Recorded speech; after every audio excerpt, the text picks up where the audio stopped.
Hello, everybody! Oh my goodness! Where am I? Where am I? Hello! How are you all doing today? Look, and by the way, all my commands work as normal, or they should do. They should do. Mix it up. Let me just check my commands. I didn't think about checking them first. Yeah, all the commands should work as normal. Oh, yeah. Oh, wait, detect evil. There we go. Yeah! How are you all doing? Hi, Dr. Smilex. Hi, Clemoniac. Hi, Seradwin. Hi, Douglas Pendergraft. Oh my gosh, how you all doing, headpats? It works! See? I'm amazing. I get commands working. I know what I'm doing. By the way, Bossin this time around won't turn me into the boss lady. It will turn me back into chibi mode. Yeah! You know, I keep meaning to set that up, and last night I was like, you know what? I've got time, I've got energy. I didn't have much energy, but I thought, you know what? I better just do it. I think my anxiety meds are finally working. And I'm feeling productive again. I'm still having an issue where I'm in the morning, it takes me hours to get over the grogginess. But once I do get over that grogginess, I'm actually being more productive. Like, I got painting done today. I did a little bit of housework. I've been working on the law video stuff and vtuber stuff. It's like, oh yeah. Also, hello everyone. And by the way, Dr. Smilex, she came from a warp rift. What you do? Oh my gosh, Briar's here. Hi Cupcake, how are you doing today? I've always watched your streams. I always support your streams. We should go. Ah, thank you, Douglas and Yeet. Cuptle gives you big hugs too. And hi, but don't bombard me. Dodge, dodge, ow, ow. Ah, that's painful. Dream away. Hey, go Mudbugs. How's your stream? What are you watching? What were you watching? What were you the viewers watching, and what was Briar doing? Hi Fukustar. Hi TA. For those who don't know, I'm Cupcake Conjuror in both name and profession, and today we're going to be doing a hand cam. Also, that's a drawing I did. It was for a Monster Hunt Wild stream last week. Stinky Cupcon. I'm not stinky. Hi, Malfolk. More expeditioning. Yeah, expeditions. Oh, I hope it was fun. I hope it was super duper fun. And if any of you need to go to a bathroom or just take a rest or whatever, then don't worry about it. Don't worry, your pretty little heads. Yeah. Oh, goodness. I need a drink. I'm not staying hydrated well enough. Cola! Yeah! Oh gosh. Ah! Don't turn me into a cat. Although one of the productive things I've been doing today, because I've been productive. I hired Dips. Dips, you're going, you're leaving us. No! But one of the productive things I've done today is I hired someone. The person who made Cupcake Turtle there, who's made like most of my models, to make a proper cupcat. But bye Briar, it was nice to have you here. I understand, because it's really, really late for you, isn't it? She must have been streaming forever to raid me. What did I do? Oh, Expedition 33. That's what you mean by more expeditioning. Yeah, I've not even seen much of that game. I don't know much about it. But what we're doing? Oh yeah.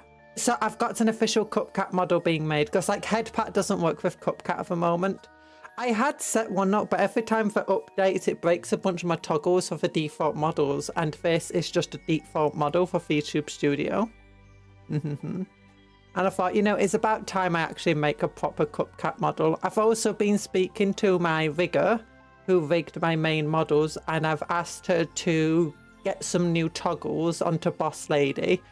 Mostly because, I'll show you the toggles. I created some toggles for Boss Lady using just generic VTube Studio assets.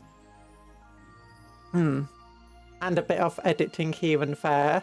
And they're kind of crude, but they work. They work. But I want to try getting some proper stuff for them.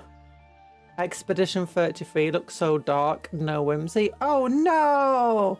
There's no whimsy. Well, don't worry about it. We're going to go into the world of Warhammer 40k.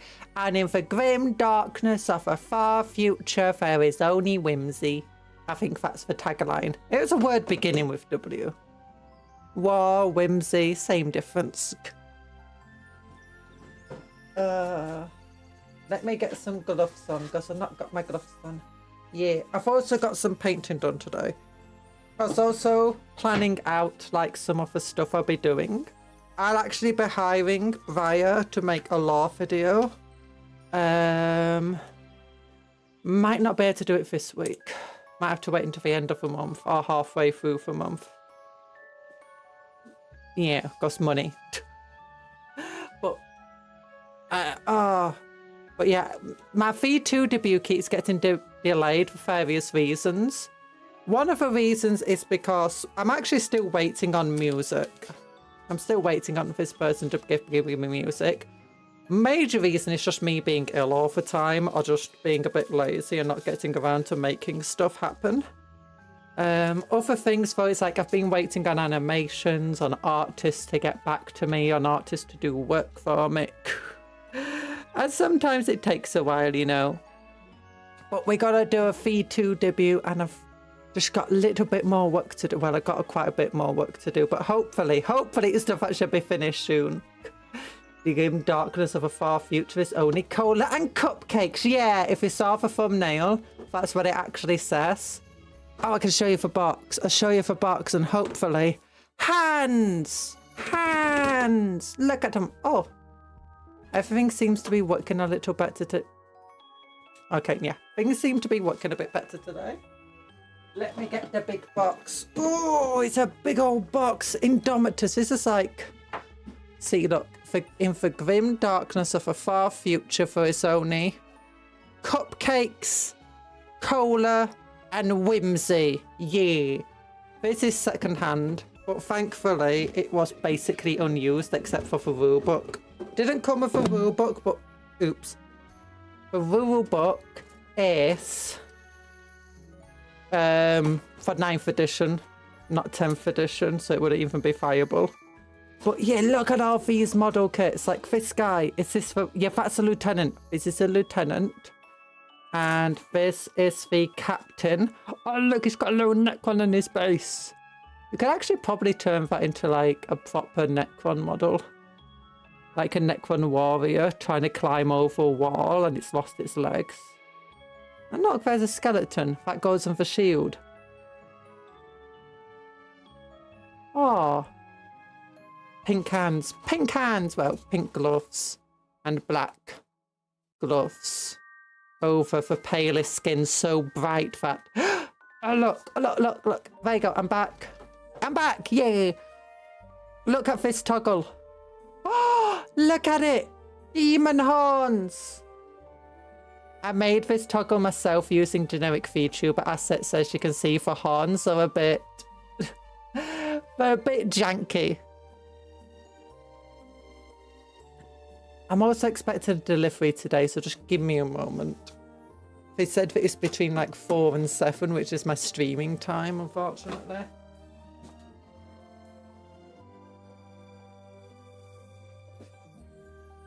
There you go. I only got it like this morning for message.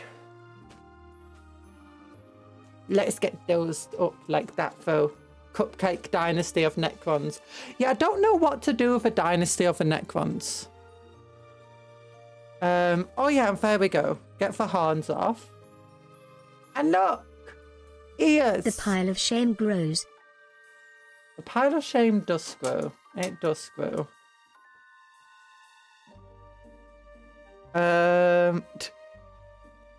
So then you've got the... Oh, this is the Necron Overlord. We'll put these to one side. These bases, I had to wash. I gave things a quick wash, a quick wipe down. Things aren't very bright here. Here we go. Because it was a bit dusty and some of it smelt a bit weird. And for us, like a protective covering and a book. So I was AFK. Hi, first name, last name. And hi, Anthony. Watch out, Corn is behind you. See his horns. So is AFK. Don't worry about it, first name, last name. Thanks for Wade. I'm at work, so I'm going back to reading. Have a good stream. Goodbye, Severin. It's nice of you to pop in even though you're at work. Oh. Yeah.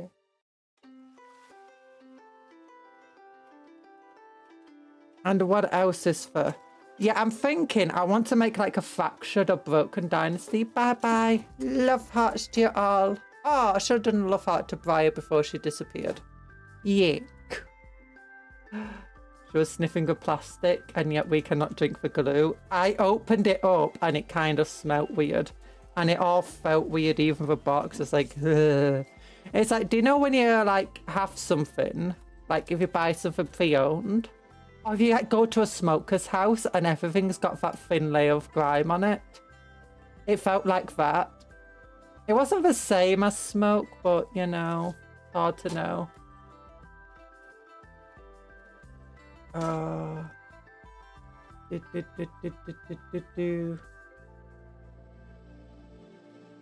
What we're doing though, yeah. Oh, this is the, oh, what is he called? Necron Guard. Noble something over. Noble Guard? You know, I'm gonna have to check this, but there's an easy way to check. I mean, I could look at the box. Oh, website. Oh, look, Knights. The Joy Toy Imperial Knight visits Warhammer World. Oh. Also for some cool articles here. And also new Blood Bowl stuff. But. If we go over here. Xenos armies. Necrons. Necros. There it is. Royal Warden. That's it. Royal Warden. That's what this guy is. Then these are... I'm not even going to bother trying to pronounce it. Scopper hate. I did it anyway. Destroyers. These are destroyers with big old swords and weird spidery legs going skittering along and stabbing at you. Just slashing at you. Wrong bit of a website.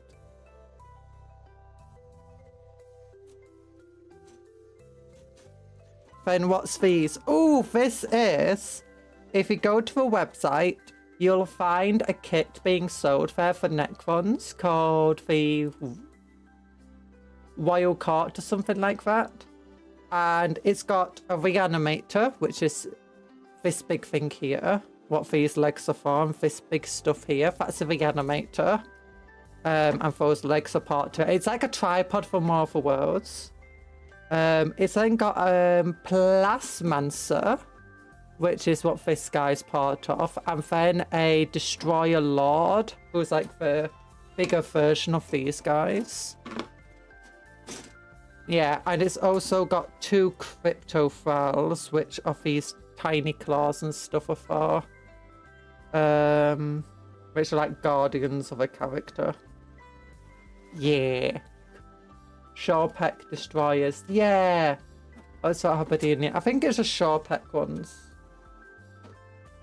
Then over here, one of the sprues to make 10 Necron warriors. And you got...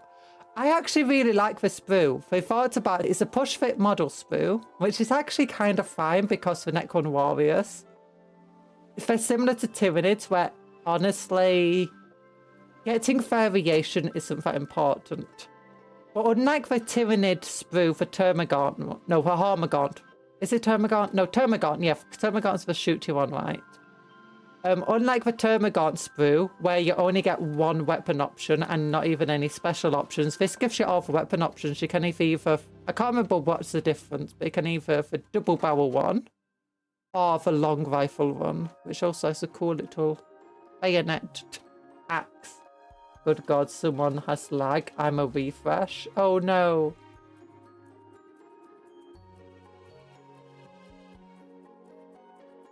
It's the Sharpec ones, because we have the legs.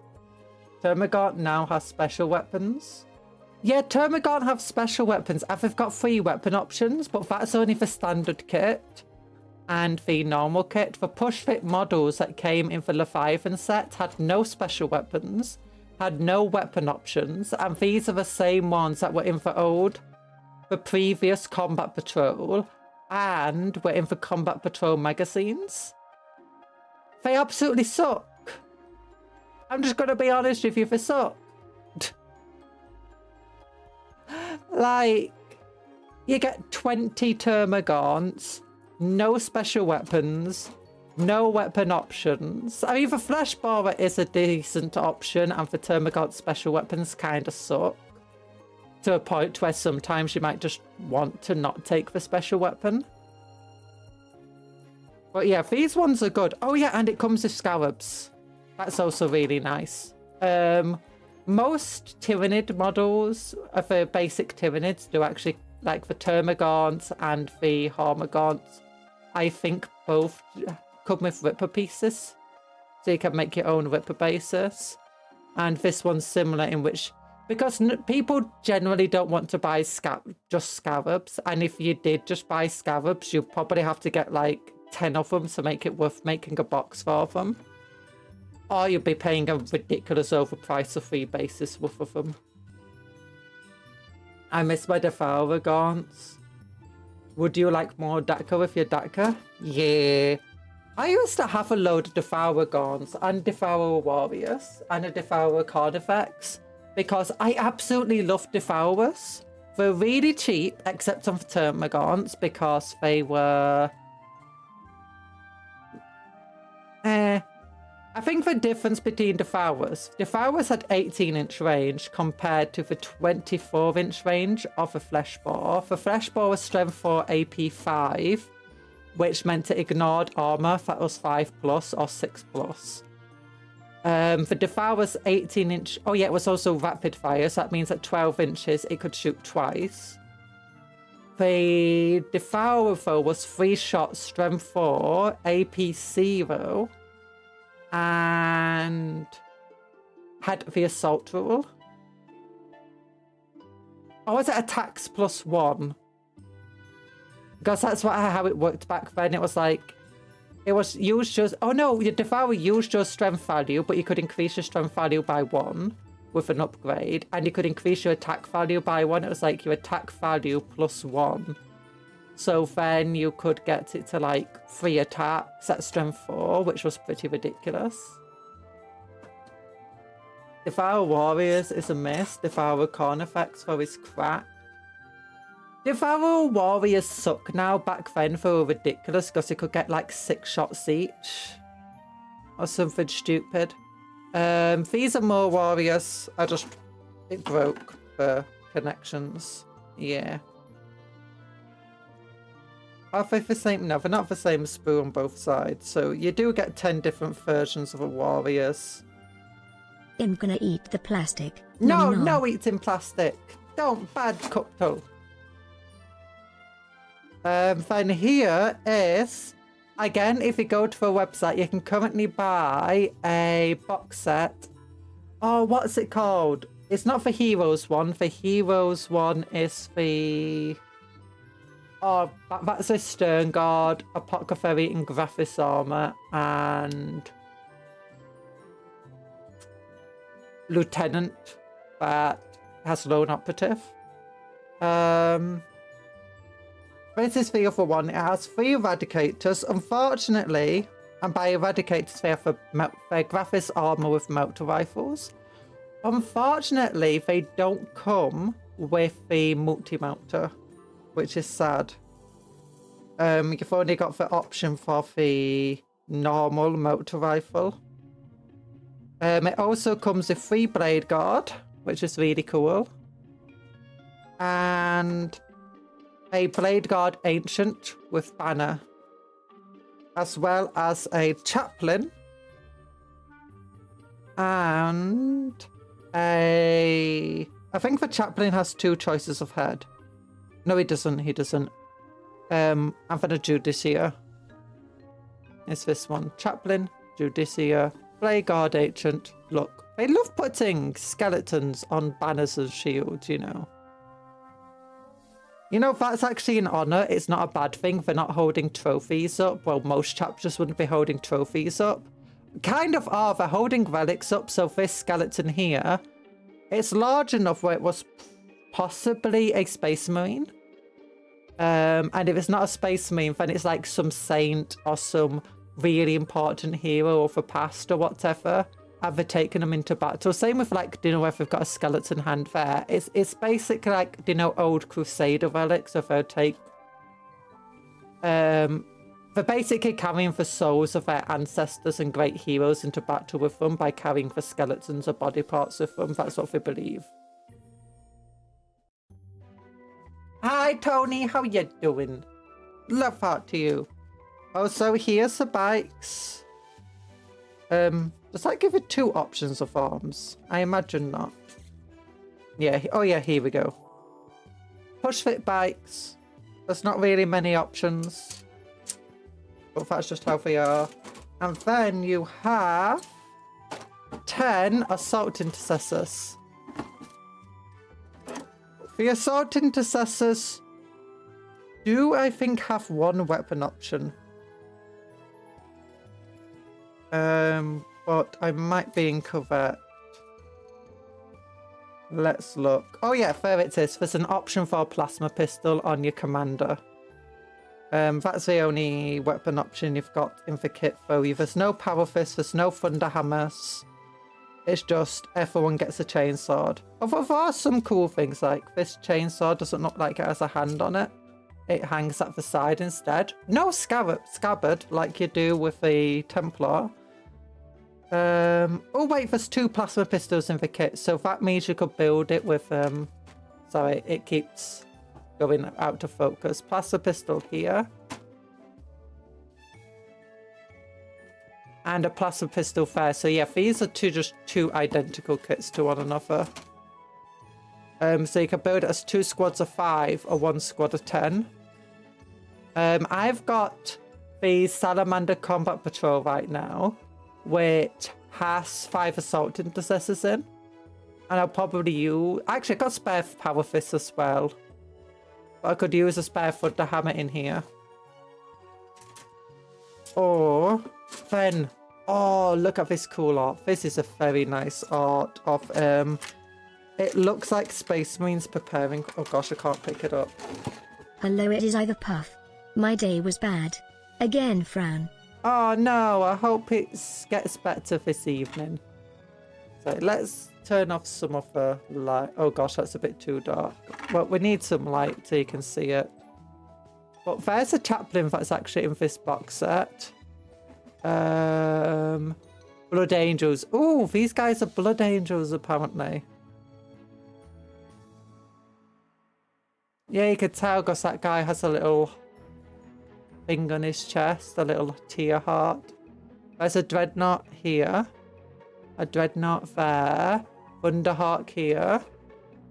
Oh, there's the Blade Guard banner from this kit as well. You've got some down here, you've got some serfs and stuff. And it seems that they're preparing for war and planning their, like, a strategy. Oh, it's so cool.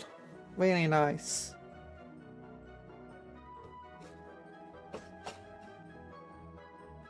But stream makes you happy. Yay! There's Alfarius in chat. No, there's not. There's no Alfarius. But here's a big bag of bases. And... Instructions! Who needs instructions? Transfer sheet. That's incredibly bright. I apologise for that. Indomitus by Graf Tharp is a Warhammer run-offal. I hear it's pretty good. Some cool art of a Necron Destroyer. I don't think that's a Destroyer Overlord. I think that's a normal Destroyer. And versus just a normal Blade Guard. That's cool. And... Okay, I'm going to have to turn the light off now. There you go. See, this is what they're meant to look like built. Oh, for big old bits of art for Blood Angels. It should be red for blood. Ow! Hi, Bob the Innkeeper. Stop throwing stuff at my head. But yeah, Judicia, which is actually the exact same model design as you can buy as an individual model now. That's a really cool chaplain design. Don't really like his head Evil being boss bare, lady though. burnt me. I didn't burn you, no. I'm sorry it's so bright. Oh yeah, I've got an ATV in the Salamander Combat Patrol that can go with this squad. So we can have a squad of an ATV, yeah. Then there's the Blade Guard. Blade Guard Ancient. Captain with Relic Shield. Where's the Lieutenant with Relic Shield? He's in here somewhere. There he is, the Lieutenant with Relic Shield. And he's got a full kite pistol. Then 10 Necron Warriors. 10 Necron Warriors for Scott per hair. Destroyers. 3 Scarab bases. 3 Scarab bases. The Destroyer Lord. Placeromancer. Royal Warden, Cryptophals, Reanimator, and Necron Overlord with something over. Oh. But yeah, this is all about just how to build them. Your weak little eyes. I'm sorry. But I've had for years of art again. The Edge of Silence. Oh, produced by Games Workshop Nottingham. Oh, look. This is the Pariah Nexus. I believe the Pariah Nexus war started before Gulliman woke up. I might be wrong, but I think it started before he woke up. And it's still going on today, although the major events for war have already occurred.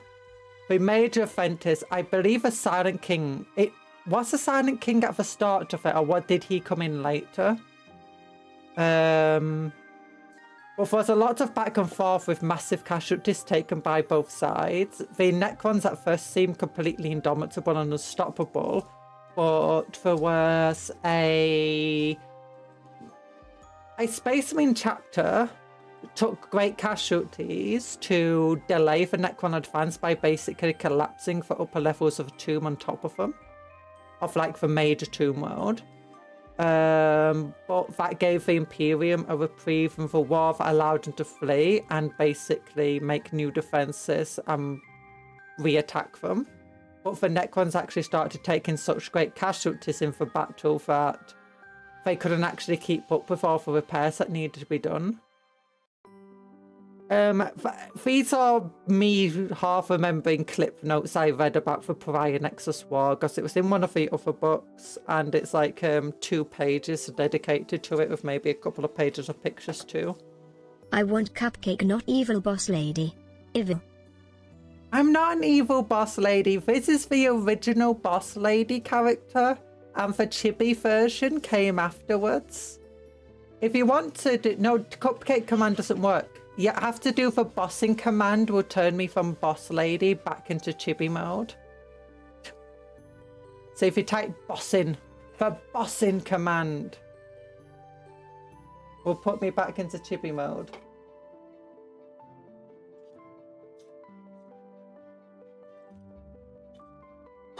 Yay! Also, I'm flying now because I forgot. Actually, I didn't forget about it. It's just I only remembered when it was a bit too late. Because my setup's different for hand cams and I have to change some stuff about it.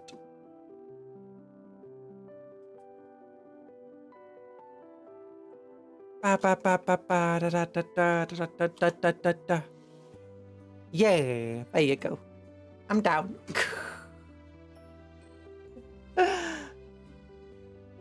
There we go. Oh, we'll move this out to one side. Yeah, she's back. So this is a Pariah Nexus. Red zones are... That's redacted.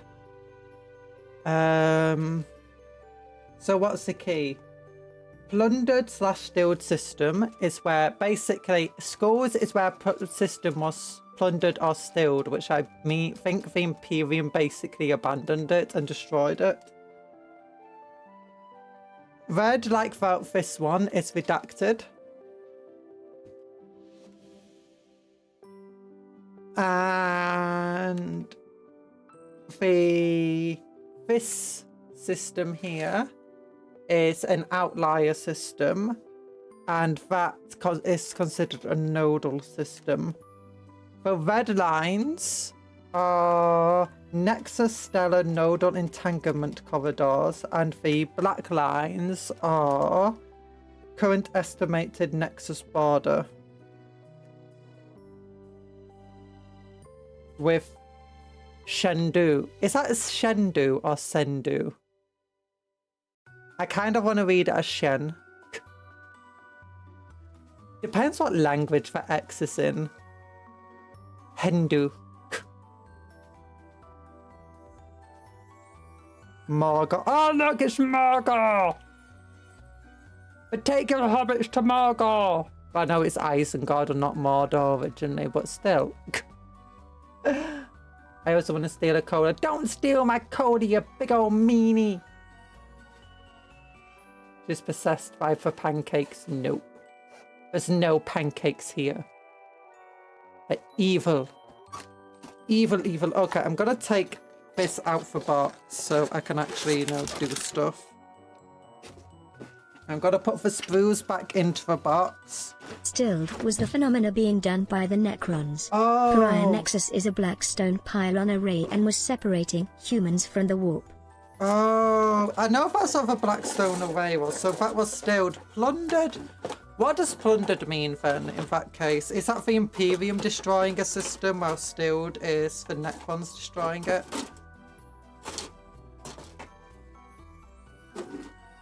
Oh, see, this is why I have you guys here to correct me when I'm guessing things incorrectly. Okay, there we go. Oh! Yeah, that's brighter, so I don't need this on. Oh gosh, that wasn't on. Okay, amidst the... This will tell us about it. This will be fine. Amidst the darkness of a Noctis Aeterna, dread things moved with malevolent purpose. As the shadows receded, the Adeptus Terror struggled to re-establish contact with the many systems across Imperial Sanctus. Yet, of all the silent gulfs that demanded exploration, none yawned as wide, as ominously as the dead zone in the galactic northwest quadrant of the Niflheim sector. An ever-increasing number of Imperial Crusade forces are pushing into the region, now recognized as a Pariah Nexus or Warzone Pariah. Yet in truth, even their assembled armies of the Adeptus Sororitas, Adeptus Mechanicus, Ordo Xenos, and Adeptus Astartes have only the most rudimentary understanding of the threat developing there.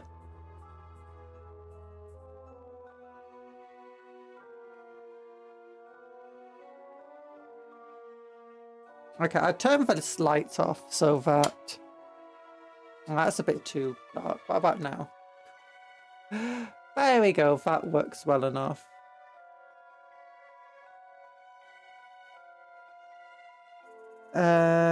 Some eldritch force radiates from the benighted Sendu system to sever real space from the warp. I'm back! Hi! Did someone call me Stinky? Oh.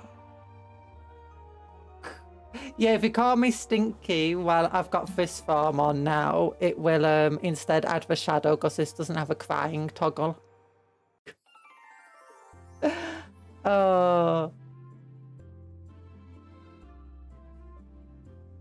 here it goes to talk about stilled. Some eldritch force radiates from the benighted Sendu system to sever real space and the warp. It stretches like a shroud of crawling unease that settles across world after world. Those planets engulfed are swiftly rendered stilled. One by one, living minds are smothered and souls snuffed like guttering candle flames. Warp travel within the Nexus is massively curtailed, with navigators reaching desperately for empiric currents that can barely sense and ships suffering catastrophic malfunction as they attempt to force their way through the Nexus entangling shroud. Astropathic communication is strangled. Only faith seems to stave off the threat, and even then, it is but a temporary reprieve. Oh yeah, so Anthony was right. I'm so evolved. You're so evolved! The relentless expansion of a prior Nexus is the work of the Necrons. The ancient android-bodied Xenos are enacting the first steps on a plan eons of the making, driven by Shalek.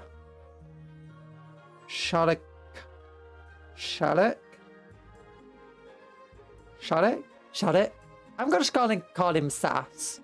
Driven by Sass, last of the Silent Kings, with the uneasy allegiance of an ancient conclave of cryptex known as the Technomandrites.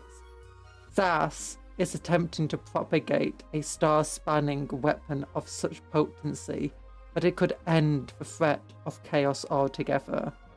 But this sea change of the galaxy's fortunes?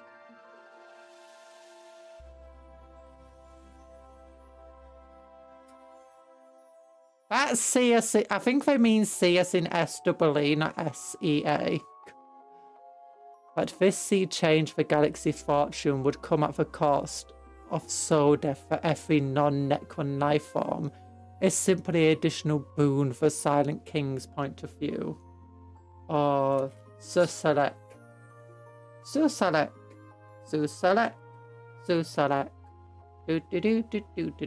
I'm calling him Sass. I think he'll enjoy the name Sass. At the heart of this colossusly ambitious scheme lies a substance known as Noctilith, or more commonly as Blackstone. Wrought into towering pylons, though Imperial military observers cannot be sure whether the pylons within the prior Nexus were excavated by Necrons or dropped in from space, one thing is clear. Somehow the Cyclopean obelisks are now channeling the energies of a caged Zendum star to generate a supernatural barrier between real space and the warp. For one of the things about soul death is aren't many humans existed completely disconnected from the warp? Like you got your blank, like you got three types of blanks kind of. You got your blanks that are your weaponized blanks, which basically cut everyone off from the warp nearby to them and can kill demons just by standing in their presence. You have your standard blanks, which is your people who are basically disconnected from the warp, but they don't have the warp bubble around disconnects others, just people feel a little uneasy around them.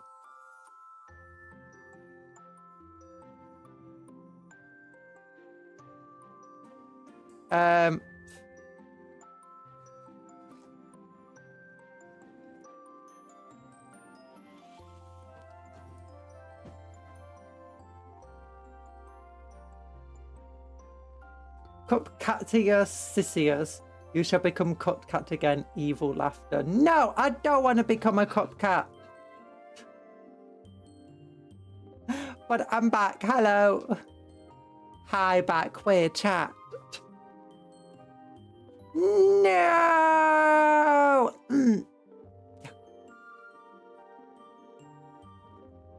Oh gosh, my internet's dying. The vast majority of the world. Oh yeah, then you got the third type of blank, which is someone who is technically connected to the warp, but they have such a small warp signature that they basically... It's hard to interfere with them, like invade their mind or anything like that. And anyone can become the third one. Anyone can like learn to reduce a warp signature. And a normal blank can become a weaponized blank. Tau are similar to the one. They have very minimal warp signature. Not every human is tethered to the warp in 40k. Blanks aren't untethered as much as they are anti-souls. Psychers have a more powerful tether. Yeah. And it used to be that humans, apparently, back in the Dark Age, it's presumed that before Slanesh came about, humans were probably untethered from the warp. And Psychers only appeared later, which is why so much of ancient technology doesn't really have any Psyker stuff to it. It's like ancient human technology. And when you want to use ancient human technology most of the ancient Psyker tech is of Eldar origin, I believe. There are a few exceptions to this, one of which is the Emperor himself. But it's believed, it used to be very, the law used to push quite heavily to the idea that the Emperor only was immortal and psychic throughout his entire life due to the events of 40k. He had so many people praying to him in 40k that it basically turned him into this powerful psyker, like rippling through all of time, because that's how the warp works. Time doesn't really exist in the warp. And the closer his real body gets to the timeline of 40k, the more powerful he becomes. That was kind of the idea of what the Emperor was. Again, it wasn't confirmed, but the lore kind of pushed that idea that the Emperor's existed basically since the dawn of man. And his entire psychic might and immortality comes from the belief and faith in him in 40k. And in 30k, he was only so, like, he just gets exponentially more powerful the closer he gets to 40k. So by 30k, he was already a demigod. Ooh, a kitty. I'm not a kitty. Hi, Empress White Ball.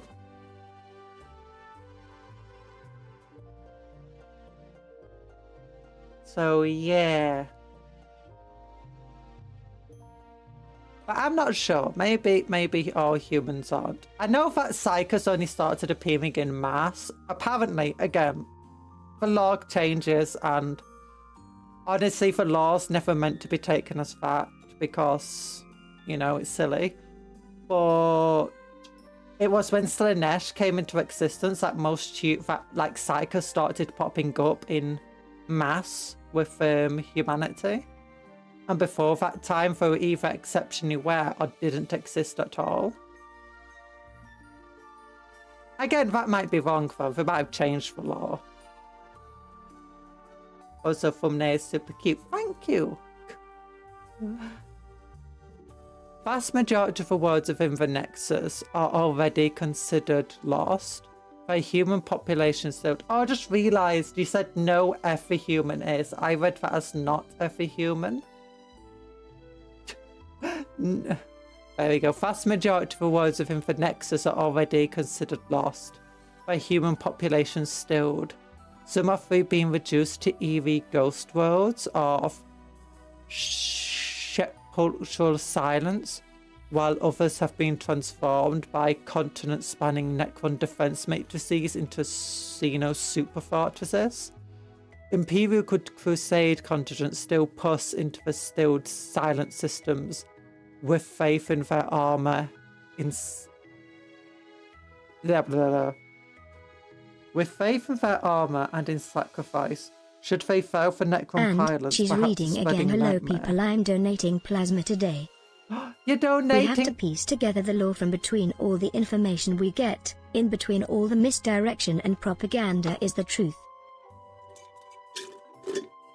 Hello. Yeah, that's the case. That is the case. Did you draw it? No. For art, if you go to the description and just scroll down, you'll find the thumbnail art who drew it. Although the exception is Cuptle. Cuptle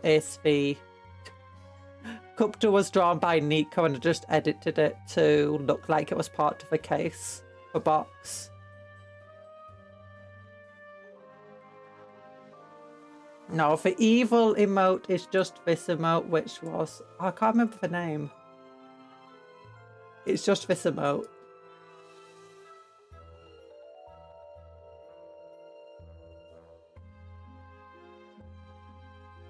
The last stream with the not cat tears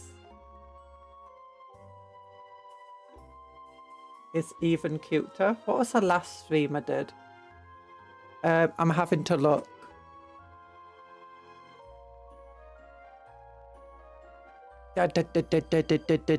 Oh yeah, that one was drawn by Nico. Yeah, and that's this emote. Wait, is the emote here? Yeah, that was this emote. That was drawn by Nico, who also made this model and made Cuptle over here.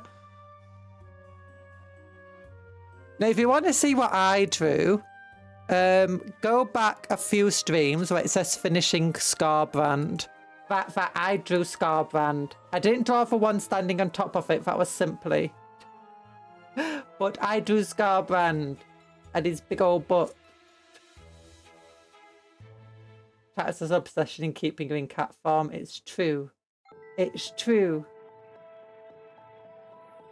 And yeah, good luck with donating plasma, by the way.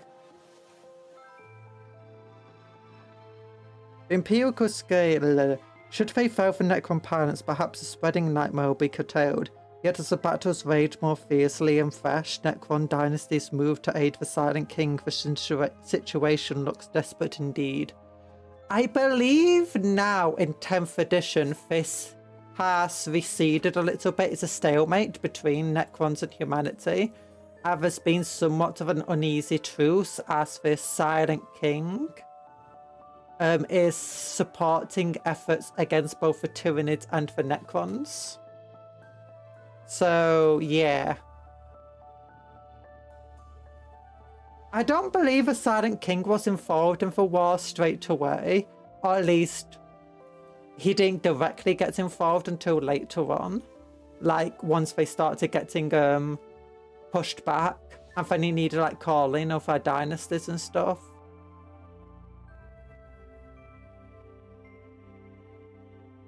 The emote is too small. I couldn't even tell how good it is. It is. It can seem a little bit bigger on the Discord. How do you think they get plasma in the Imperium? Is there a thing called a plasma world? I mean, there are probably worlds which are almost dedicated to, drawing stream when? I forgot, silly me. Never drawing stream. Never. Maybe one day. Maybe one day. I've got too many handcam streams to have to do, though.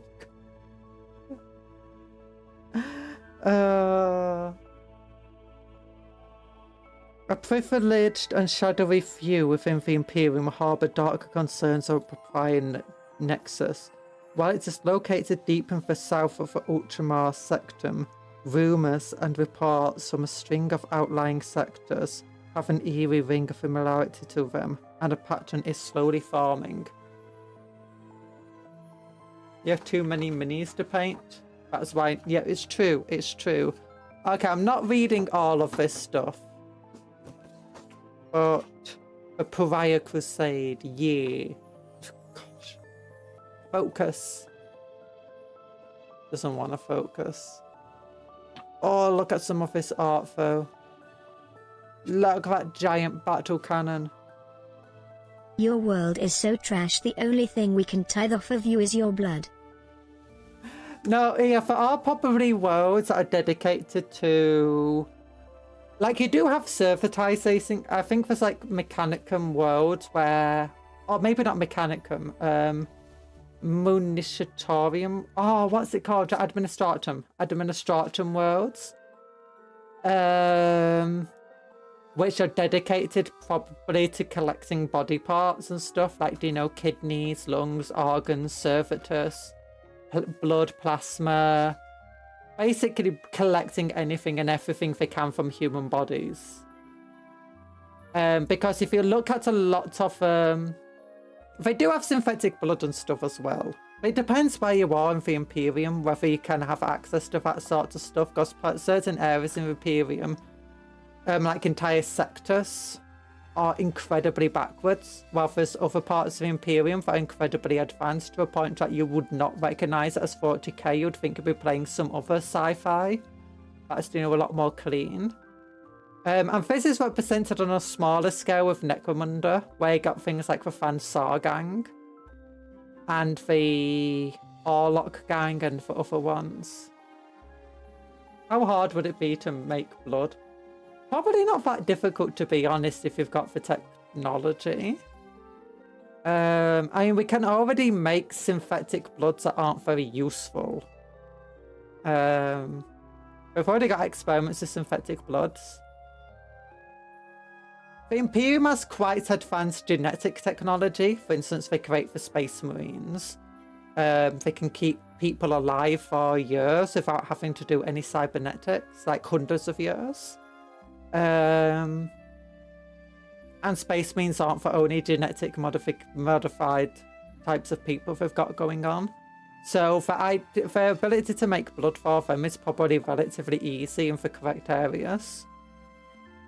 And again, with knowing the Imperium, we've probably got worlds dedicated to it, but the Imperium does have worlds dedicated to basically storage or depots. Depots? Do you know where... Basically, imagine a giant world, and it's just covered in towers upon towers of containers. Because you've got a delivery to make, so one person delivers it to this world, which acts as a hub, and then they will get that thing then sent out and delivered to another world. They have worlds dedicated to that, but I believe that they also have worlds dedicated to that for just like serverization. Like, I have read somewhere one of these short things, they're like short excerpts, like it's in here, it's full of them. Where they were doing servitors, it was like an entire, it was either a space station or a world, one or the other. Where the entire thing was just dedicated to basically making servitors and collecting people due for processing and stuff. But not just for making servitors, but like people sent to the world would also be judged if they make a good servitor, if they deserve being a servitor kind of thing. Vax was an Arsenal world, for example, literally just a massive storage depot. Yeah! Medical tech is incredible in 40k, so yeah, they probably just manufacture that stuff. Probably. There's probably worlds dedicated to manufacturing it. But they're also... 40k is also infamous for corpse starch and stuff, so I imagine there's dedicated things of, you know, collecting body parts for use. I mean, why make it yourself if you can just collect it? Oh, this is telling you all about Necrons. This art's really, really old. Like 3rd edition art or something stupid. Oh, here's some models we get. Necrons! Oh, the army. So cool. We don't get those little things. Sad. Angels of Death. This is telling you about the Space Marines. Yeah. Primaris Captain. Oh, it actually gives you the rules for them in 9th edition. 5 power.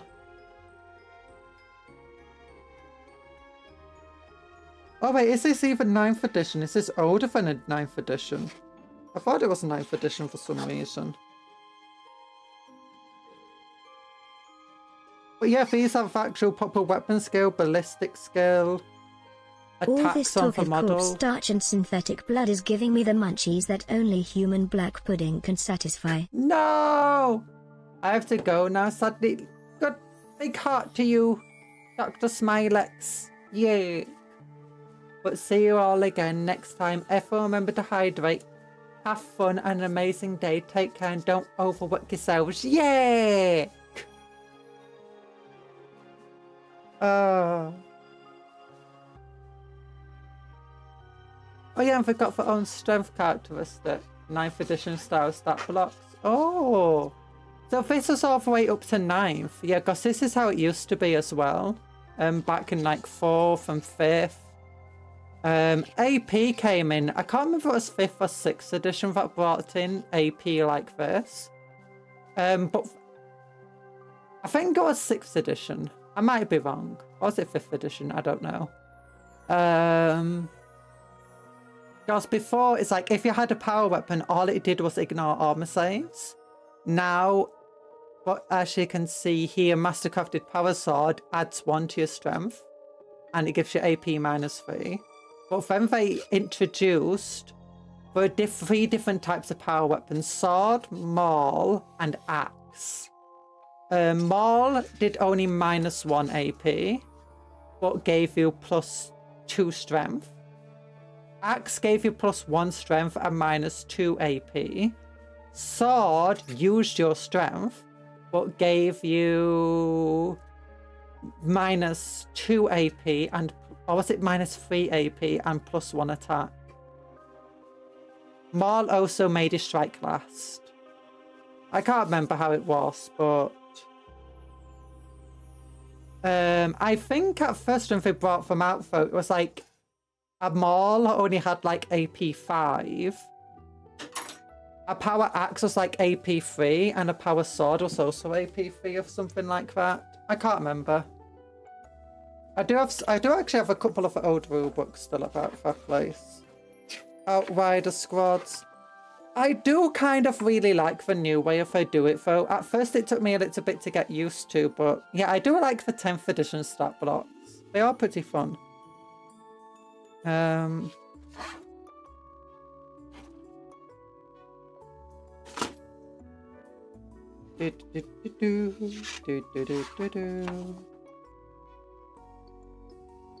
Graphis armor only gave you toughness 5 back in 9th edition. Now it gives you toughness 6. Strength or marine melee weapons would be strength user.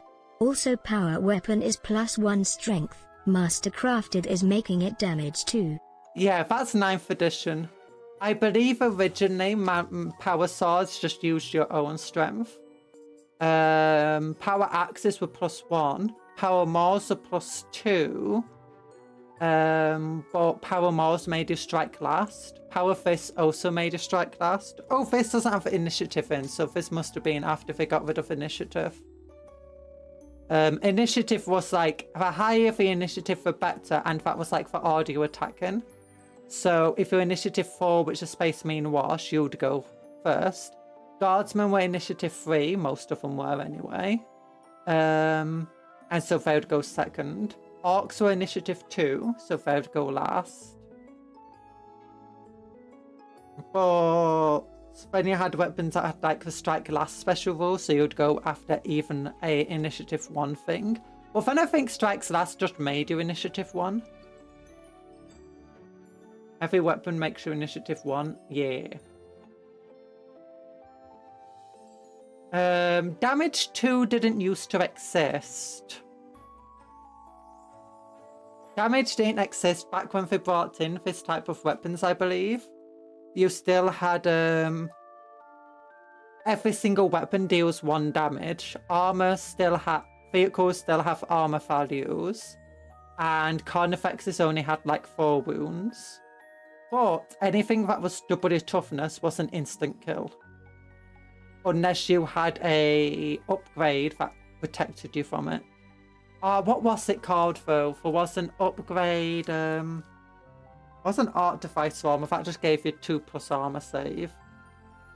Iron Halo gave you 4+ invulnerable save.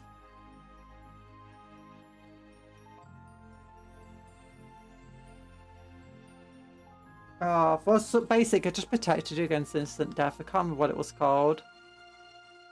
Every weapon makes you do more damage on stationary. No, heavy is for ranged weapons. Heavy ranged weapons gives you... heavy used to be a thing where you could only fire it as long as you stayed still. Now it just gives you +1, and usually it has a worse ballistic skill stat just generically. Back when this came out, it'll probably be -1 to your shooting. Like with this book in 9th edition, considering that you don't have ballistic skill connected to a weapon. Heavy would probably be -1 to your ballistic skill, or your roll to hit if you didn't stay still. Are there heavy weapons in this? No, there's no heavy weapons in this kit. So would it be able to see?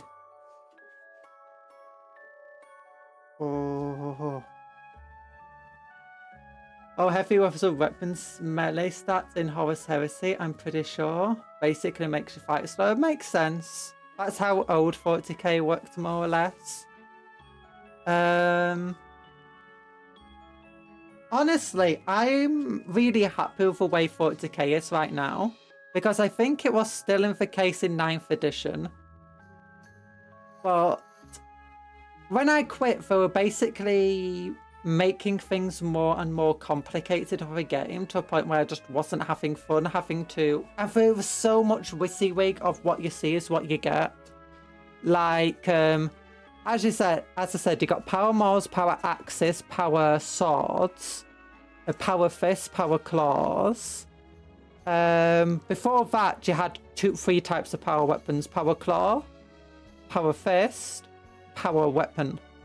That was it. Then you introduced the 3 types of weapons there, but then they wanted to introduce multiple types of weapon, like rifles, like with your guns. Like you had rifles, you had oh, what's it called? Carbines. You've still got kind of like the Tempestus Scion dropped Aquilians. They use carbines, not rifles. But then they wanted to also introduce different ammo types and all sorts of things. It's like, what the heck? And all of it was WYSIWYG'd. What you see is what you get. And it's like, oh, it's annoying. I don't want to deal with this. I want to make models that look cool and I'm happy with. I don't want to have to worry about assigning this to this model, assigning that to this model, and this costs that many points, this costs that many points. It's like, I've already played with someone who's like, you know, that looks more like an axe, not a halberd to me. It's like, oh gosh.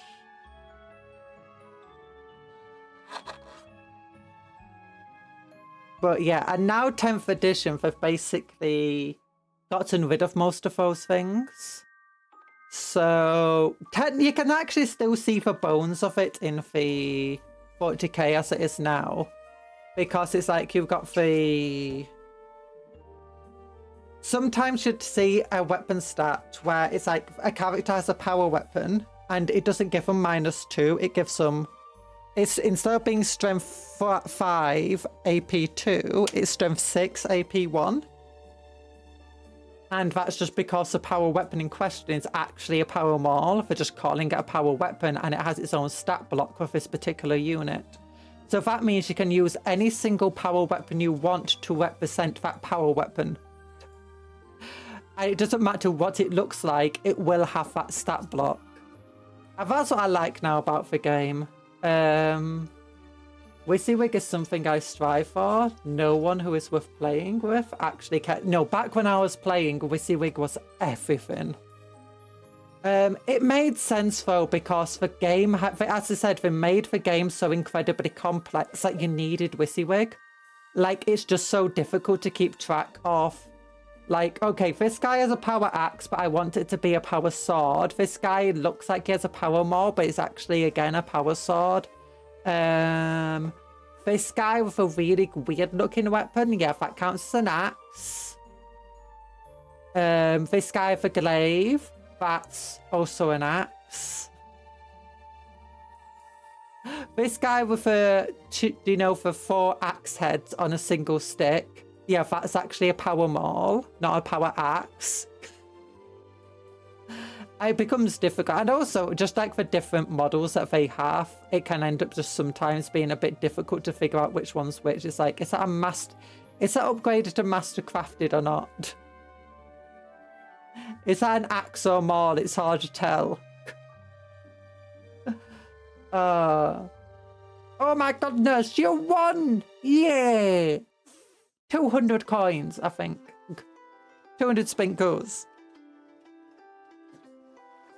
But yeah, it was not fun.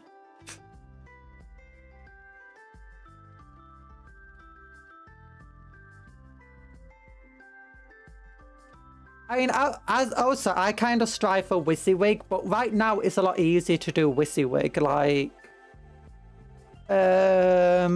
this guy, he's a chaplain. He's clearly a chaplain. So this is clearly just counts as his power weapon that the chaplains had, their Crozius or whatever it's called. It's an axe. It's a 2-headed axe. It's kind of an axe glaive. But It's time for a what? he's clearly a chaplain, so you clearly know what this weapon's meant to be. It's time for arc! Actually, we got no arcs today. I'm sorry, Chaotic Ireland.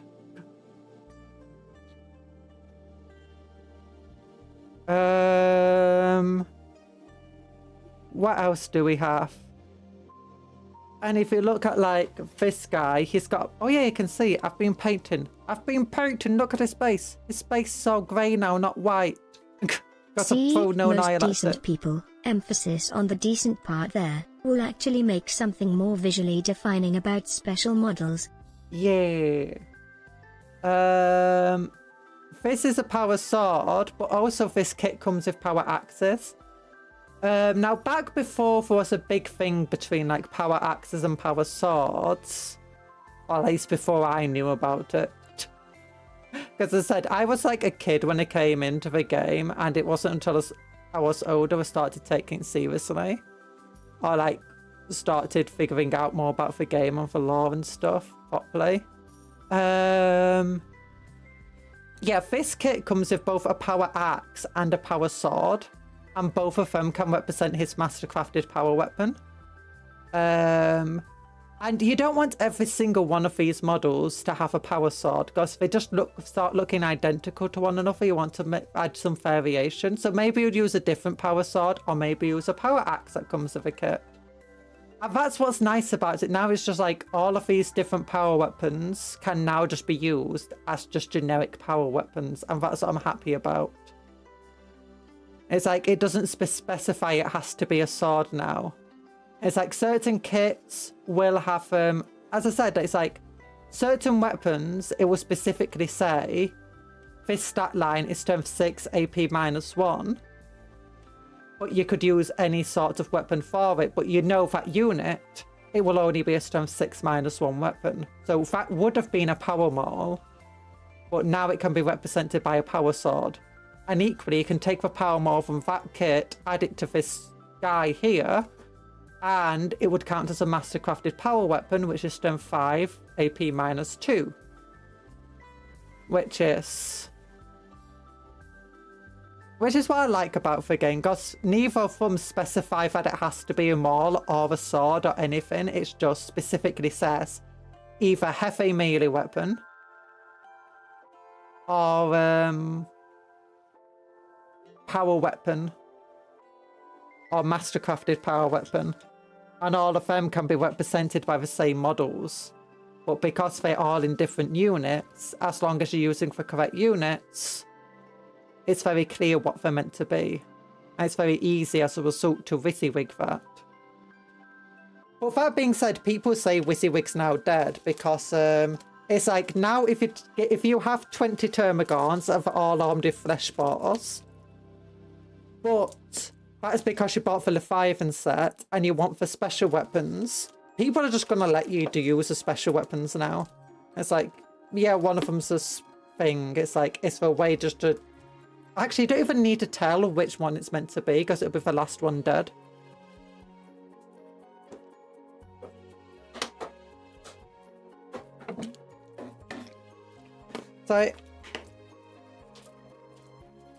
So it's like, yeah, I've got 20 termagants here. 2 of them have, and I'm going to be using the sniper rifle as the special weapon, but I don't have a model to represent it. It's like, yeah, it's fine.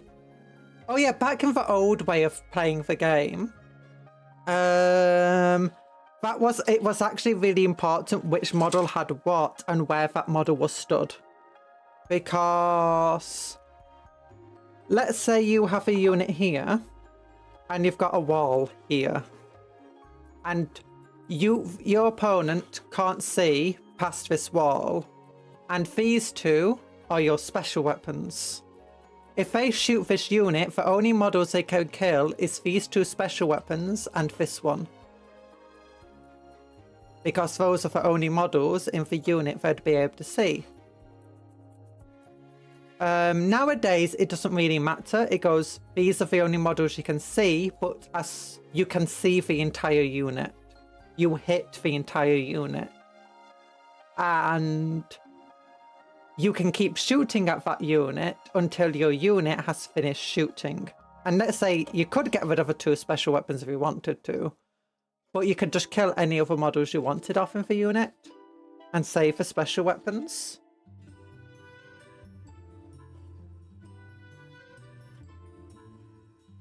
In fact, I'm not even sure, but I think of a current edition of the rules, you can remove these 3 models and just go, because they're just special weapons.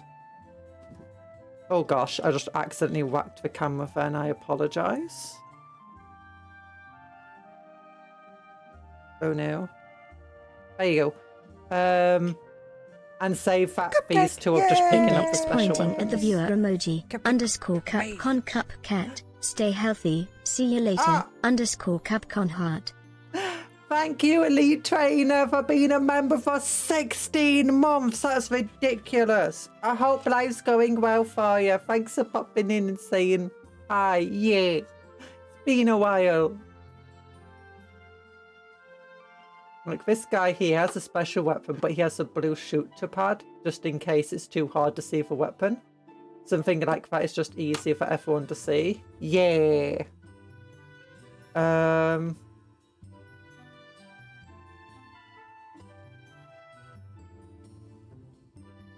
And now I'm able to send a Tangida to Legendary.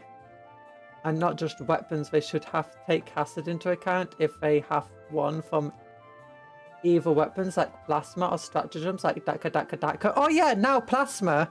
It used to be that if this guy has, let's say, a plasma pistol, if he fired it and he failed his hazard test, and as a result he should take a wound, you can instead just make this guy take the wound instead. And that's hilarious.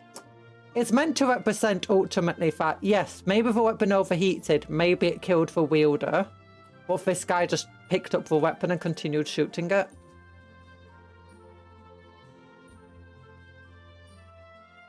It's just how the game works now. So yeah, special weapons and stuff like that aren't quite as important to WYSIWYG anymore.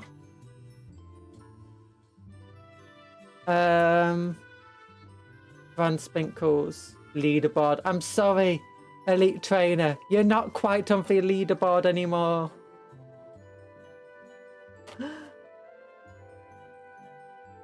Sprinkles. How many sprinkles do you have? 100,000. You still got a lot of... You're still sprinkles wealthy.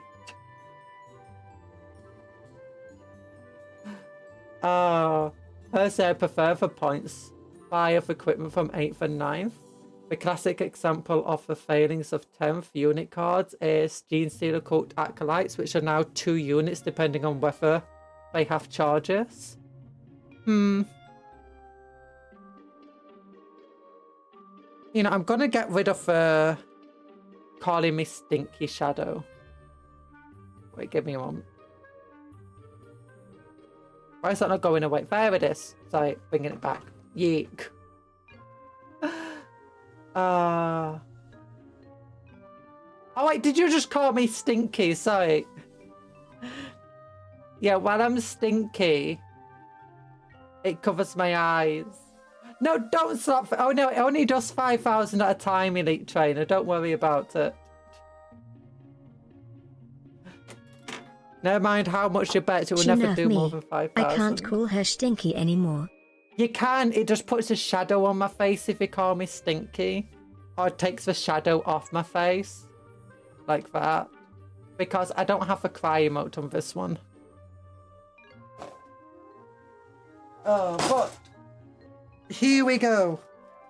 Let's build. Since people are saying Space Marines are boring, I think we should build a couple.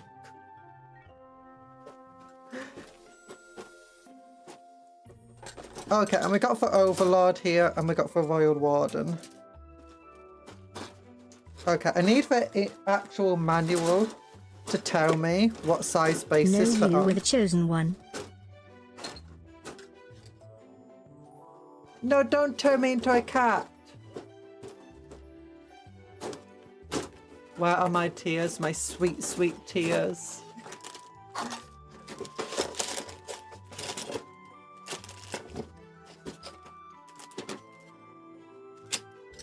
Okay, there's two 50mm bases.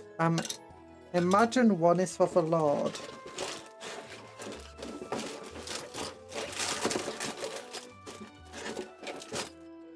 And then there's this base, which I imagine is off a reanimator.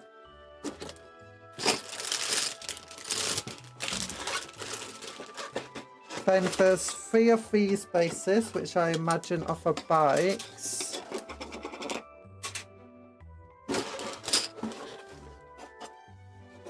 Then there's... Ooh! Oh no, maybe this is for the Destroyer Lord. That's off a reanimator. These 3 are for the Destroyers. One day, Cupcake. One day you will be Cupcat for the entire stream. Never, never. I don't want to be Cupkitty the entire stream. Okay, if you want to do that, I imagine save your sprinkles for a month or so. So that, just so you to wait for my new model of a Cupkitty. Okay, so what size base? 40mm for the captain and 40mm for the lieutenant. Okay, good. So these are 50mm bases. Big bag of bases! Okay, 40mm base. 40mm base. And then let's look at the next one. Overlord is on a 40mm base, and the Necron Royal Warden is on a 32. Now that's good that I checked, because I would have guessed 40mm. But this, that's not 32. This might be. Can we tell? 32, because each of these squares is 3 centimeters. Does the Stomper model comes with a mini IKEA box? With a mini IKEA box. I don't think it comes with IKEA stuff, if I'm entirely honest.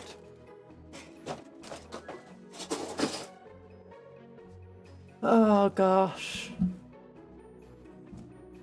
When the acolytes are single units, the points cost was being increased due to a powerful demo charge, and optional, but not really due to points hikes. Choice. I kind of like how it is now. I just wish for... Honestly, I don't mind for splitting the units for the 2 points costs, if I'm entirely honest. Like... I think there's a few different things like that where, you know, if I had to split the unit up into 2 different sections, because depending on what they're basically equipped with. See you, Cupcat and everyone. _ Bye Cupcom bye, heart. Elite Trainer. Okay, you know what? Battle Royale.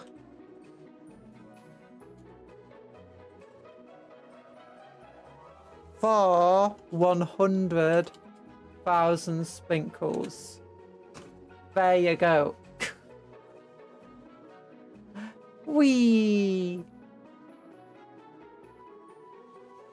Your stream is about 4 hours and Cupcat stay for 5 minutes. That mean I need to redeem Cupcat 48 times, which will cost 7,200p sprinkles. My streams preferably are only 3 hours, but I keep going overboard with them. Okay, when I finally get my Cupcat models, maybe I'll just do a Cupcat stream.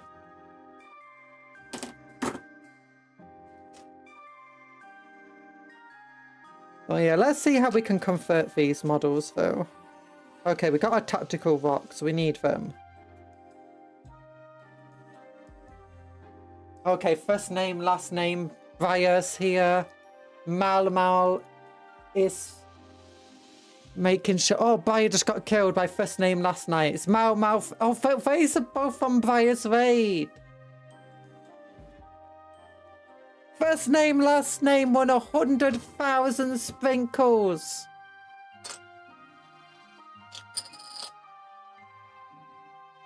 Okay, so we got this. Now that's a cool sword arm, but maybe we could get a different sword arm. Because I don't want to make my characters a bit unique. I don't want to just, you know, copy the same stuff. all the time.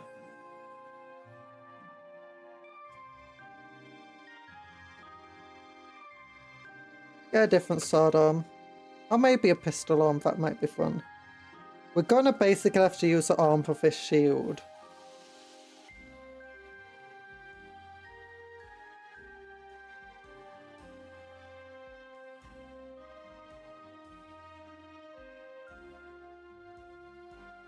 Was not fun. I was 75% health and then I wasn't. I'm sorry. That's just how Battle Royale goes sometimes. Like, have you ever played PUBG? That's it. And you've been at full health, you got loads of good gear, and then just someone snipes you with that cheap sniper rifle, whatever it's called.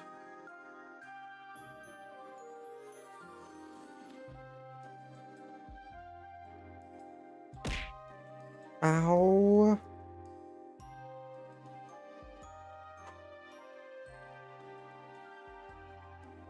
Wait, are there two options of base? Ooh, there are two options of a base. Oh. There's two tactical rock options.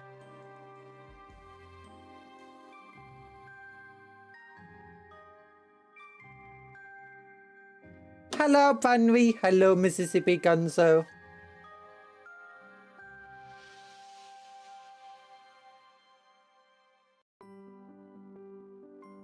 Oh, there he is.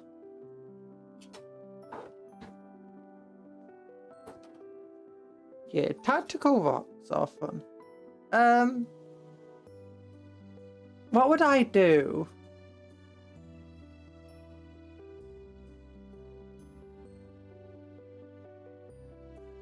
For... I do wish at least some of the units got split up a little bit, just so you could choose, like, what type of weapons you give it. I like the simile, however it was more like accidentally walked out into a 12-way firefight and got riddled with shots like Apocalypse Now.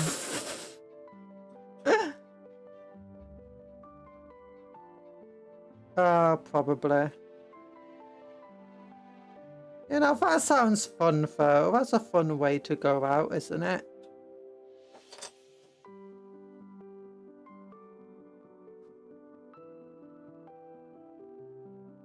What do you mean you don't want to go out like it's Apocalypse Now? Oh yeah, I could save this arm for like a sword weapon. For Crusader Squad.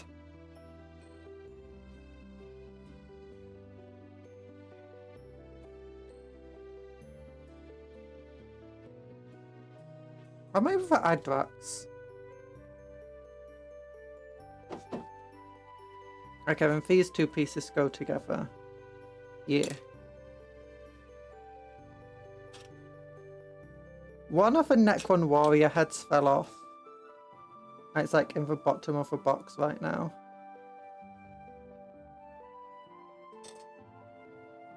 Okay, this goes like onto there. Or like onto here. Do you think it's meant to be held like this?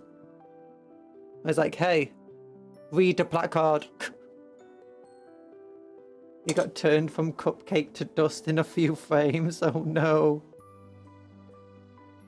Poor Anthony.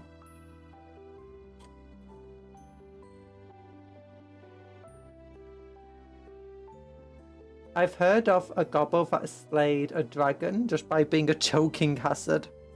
See, this is why I don't give choking hazards to children. Even big draconic children.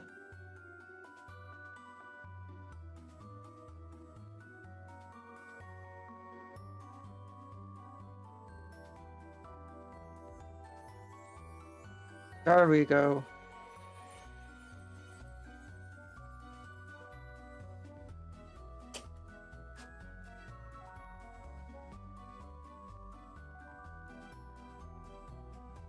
Ooh, there's 3 head choices in here. Oh, that's cool. So there's a choice where he's got like his mascot. There's a choice with his mask down. That looks very Templary, and that one looks very Templary. Only fair with no helmet on at all. Oh. Let's go for Terminus symbol so he can wear Terminator armor. Ooh. I'll save that one for a different kit. Well, actually, I've got another helmet that I could do. The fancy helmet from the other day. Might be too small though. It doesn't have a neck. Enjoying the new box. Yeah!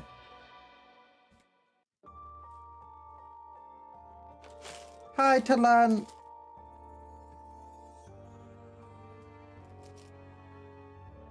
Okay, here's a set full of the, like, arms and stuff.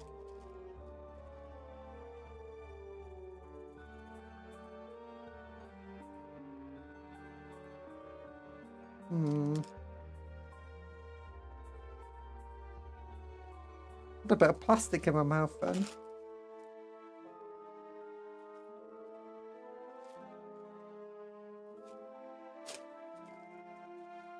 I'm thinking though,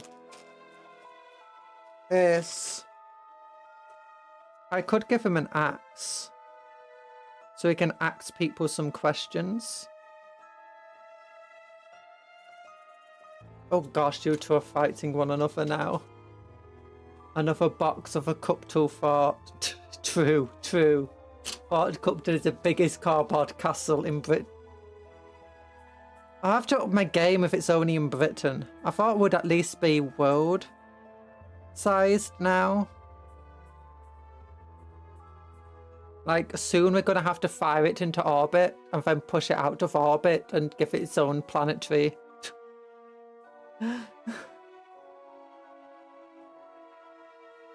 Actually, that looks kind of cool. I thought the axe might look a bit silly, but I like it.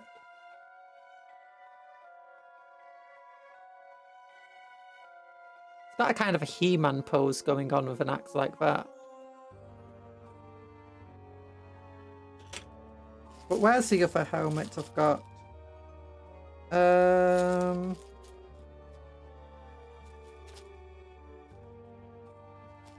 Heads. Heads. Here we go. Very fancy helmet from Horus Heresy.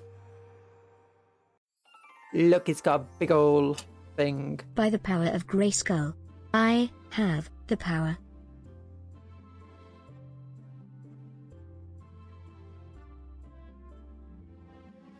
That could be cool, actually. The head might be a bit small, though. Let's compare. Yeah, the main body of the head is just too small in comparison. Sad.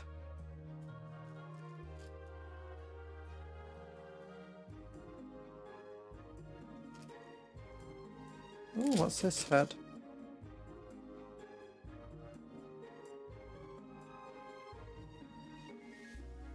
Execrator head is here.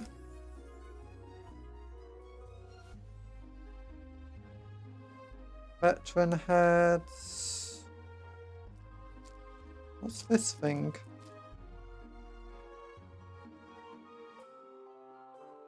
Ooh, Saturnine head. Ah yes, random crits if only I had a frying pan.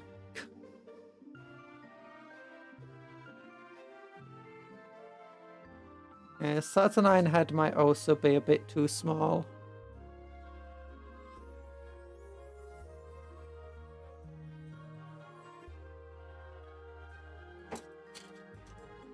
Well, let's put down for model and see if that does feel to be the case.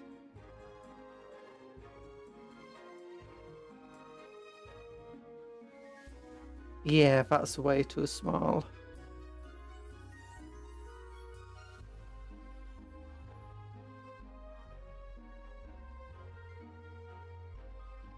It's like a toddler.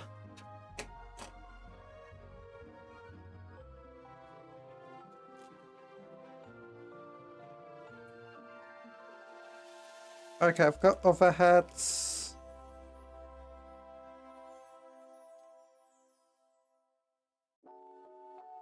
Ooh, is this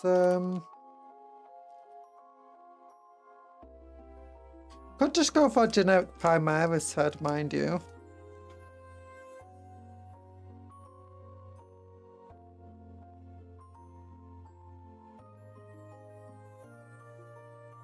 Well, that also feels a bit too small. Is that just a bigger head than standard? I think it is, actually. Yeah, it's a bigger head than standard. Oh.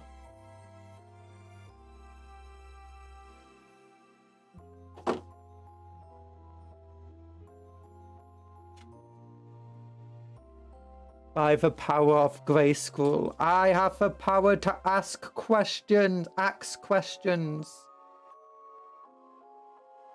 Yeah, it's slightly smaller. Oh.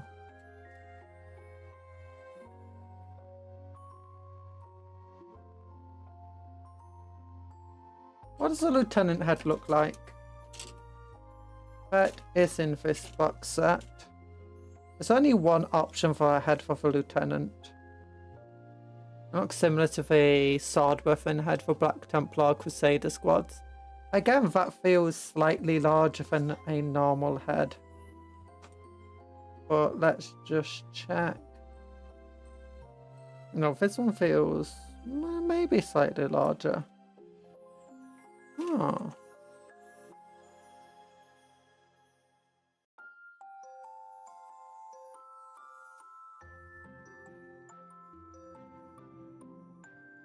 Now, question.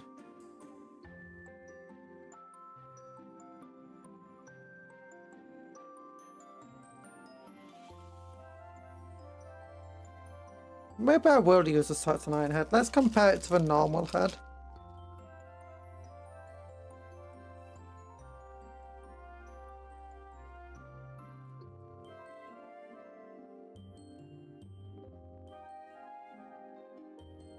Is Saturn a similar size?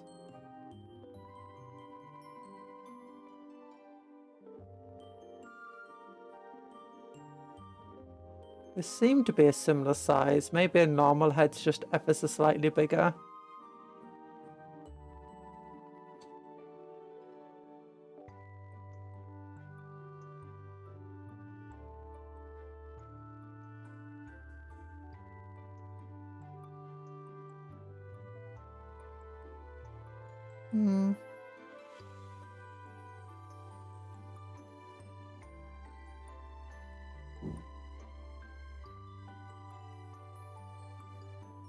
Without there.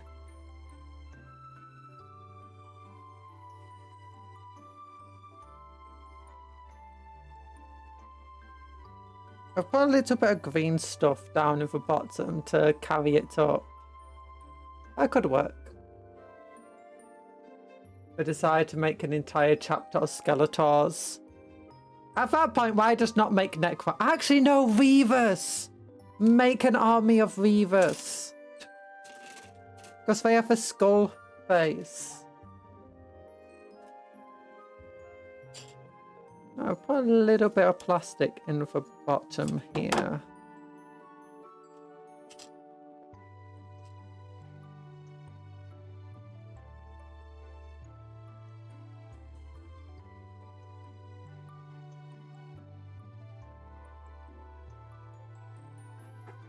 That's too much.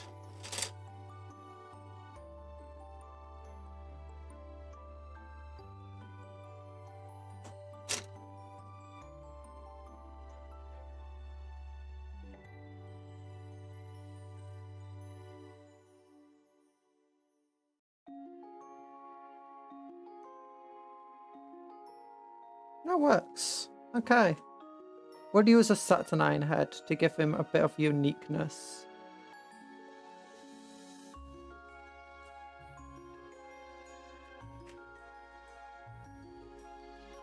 Methinks.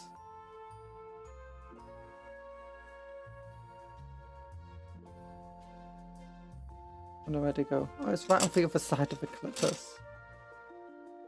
There we go.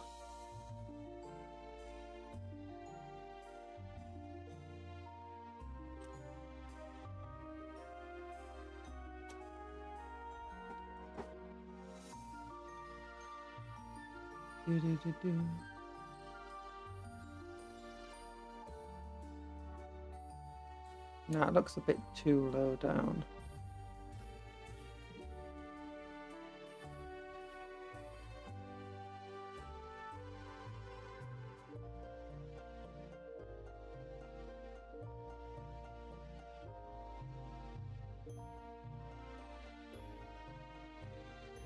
There we go.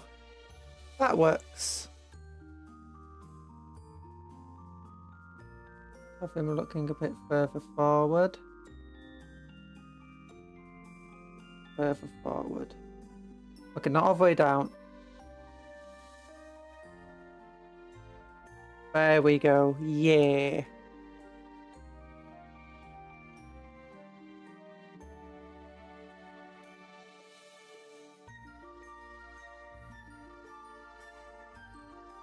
And then let's get his other arm on.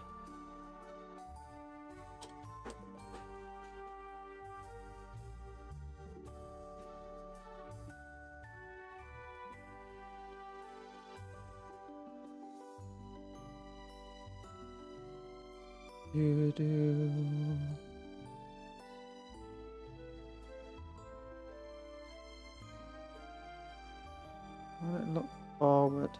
Just have one of the memes on a unit basis. Remember, lollipops flavor your spit, then you drink it. Until we meet again. No, that's not what happens.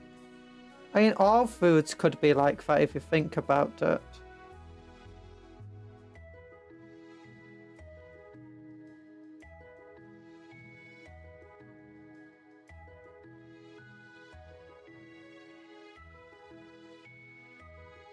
There you go.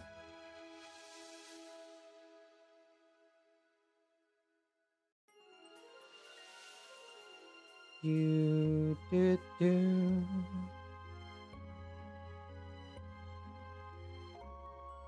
I don't want to have a big rocky base here. Yeah.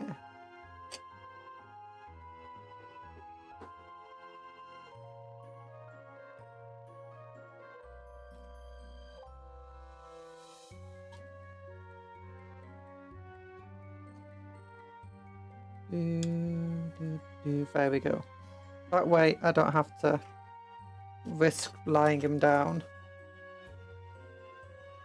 Now, one of the good things about like replacing the arm is that this arm comes with a shoulder pad already. But now I can give him a Black Templar shoulder pad.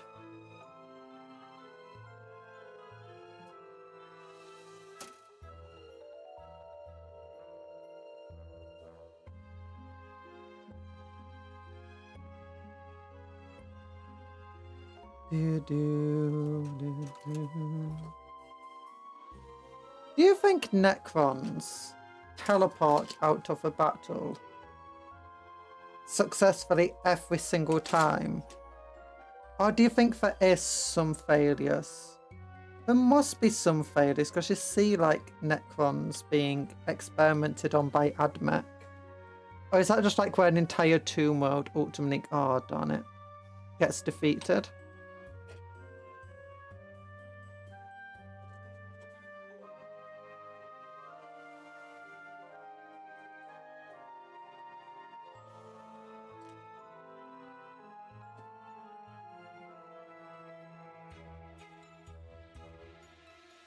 Xenos Tech, Heretic. No, there's no heresies here.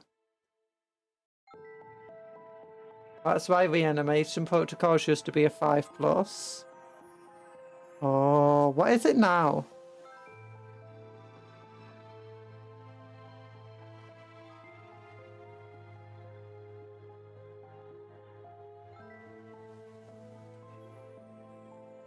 Okay, shoulder pad time. Let's find a cool one.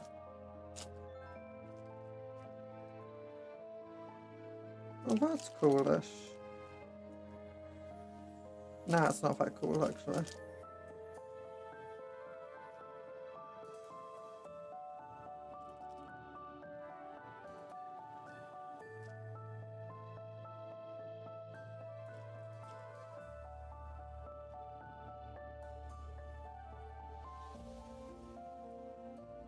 What's this one? Okay, this might be the coolest one here. Let's go for it then. Your cupcake has no bucket. Oh no.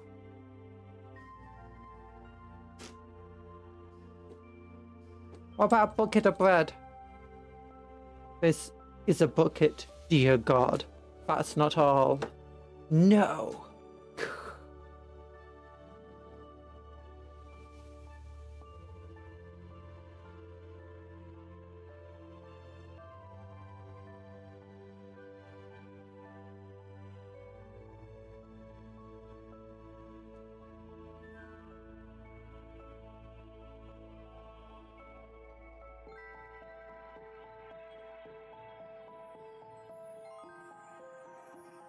You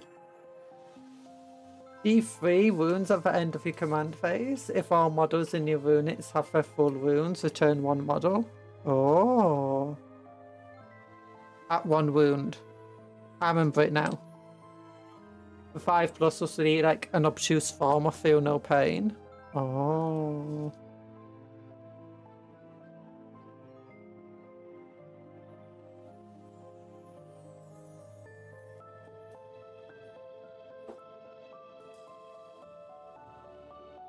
Yeah, now he's got a power axe.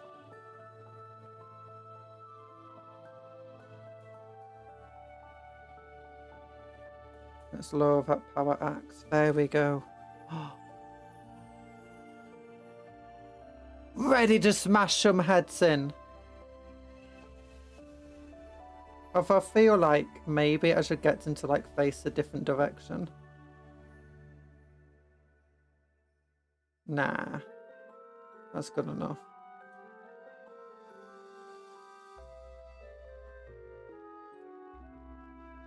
Yeah, I remember feeling there were many Necron players when I was playing the game.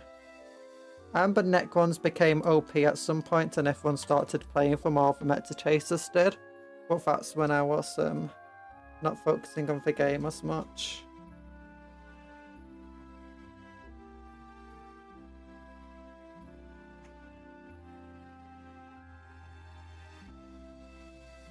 I remember Necrons getting back up, but I didn't really care because they were pushovers. Although back then I think they had a 3+ armor save.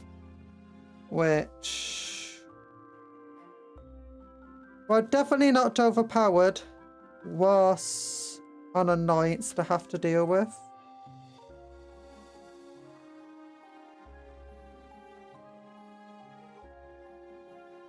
Although maybe I'm wrong with them having a 3+ save. But basically like Space Marines, just cheaper and they could get back up. I kind of remember them being.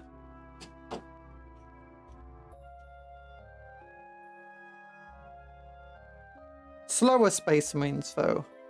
And they couldn't get close combat weapons. And being a Black Templar player, the weakness was being in melee with a Space Marine effectively. Them getting back up was just more fun for me to kill. It's like, great, I was having a fun time killing them. I get to kill them all over again. Oh, that's nice. Very nice. Okay, there's just one more, well, 2 more pieces. One piece I'm not sure where it actually goes.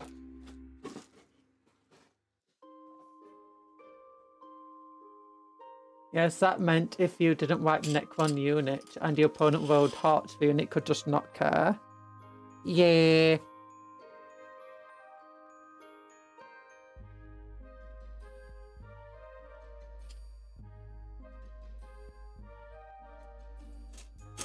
I have found out today that if you get wiped, the battle doesn't end. like if all your units get killed off, and you have to continue playing. So that means if the entire army gets defeated, but you by the end of the game, so end of turn 5 I think it is now, you have more points than the enemy, you still win the game.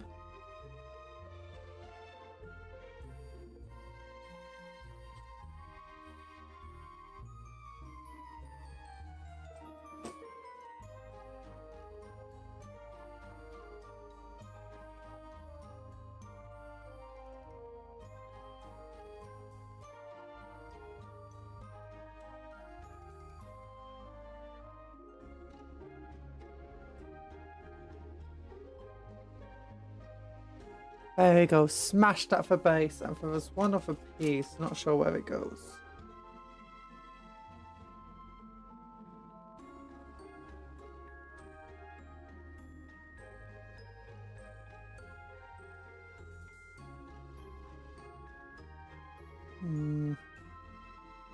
There's gonna be a piece sticking out somewhere where this has to go.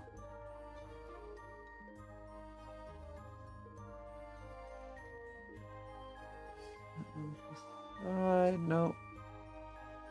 But not on the floor, no. It's actually meant to be on this piece.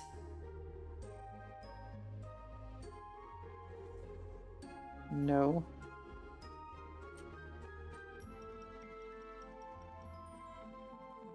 Ah.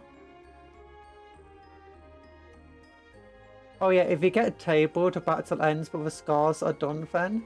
If you had a commanding objective lead, you can still win. It's basically how Knights win their games, and why Chaos Knights are absolute war dogs, that's it. I think you continue playing to turn 5. The battle doesn't end. But I might be wrong, because I saw it on Reddit.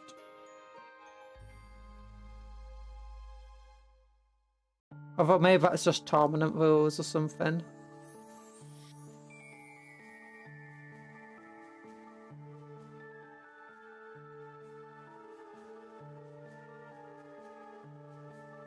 Oh yeah. Oh, I know what this is. It's to put down if you didn't want to put a Necron at your base. You could put this at your base instead. Yeah, that's what it is. Okay, that's nice. Put these bits. That's a nice tactical rock, actually. Use it for another model to make them stand out. Okay, then what's this? Necron Lord! Okay, I don't have spare Necron pieces to make this guy look cool. Or unique, so what I'm thinking is, guys, you need to come up with names for the next stream tomorrow for our Tomb World, and like what the story can be of them. I'm thinking, oh, it doesn't have to be this, but I'm thinking like we'll be a fractured dynasty. Like for Tomb World, their main Tomb World is gone basically. It's destroyed. The only survivors is not even someone who was meant to be an overlord, just basically like a minor assistant who was somewhere in the command chain, but like everyone else was dead, so she ended up having to take over.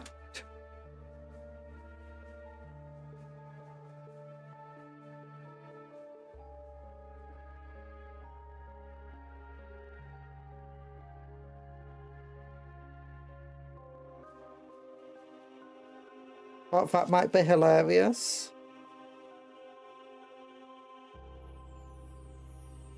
And right now, all they're doing is they're not really interested in conquering and killing that much.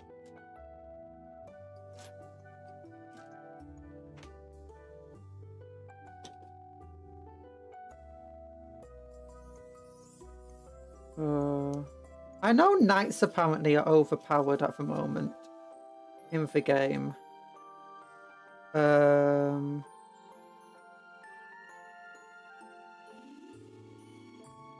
not sure why. Like, do other people not bring, like, in small games, strength 16, damage 8 weapons to just deal with any vehicle the opponent has? Could be a corrupted awakening. Most of the Necrons never awoke from their slumber, so you end up with mostly cryptech and canoptex. Well, my army is probably only going to have 1,000 points, except if they release more Necrons. I am tempted to get the new kill team, but I'll probably avoid it. And I kind of want to get the old kill team too.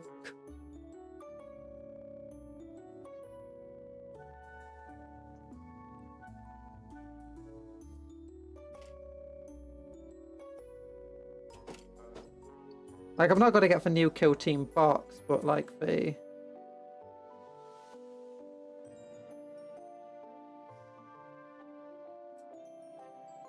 Oh, that's a clever way to do it.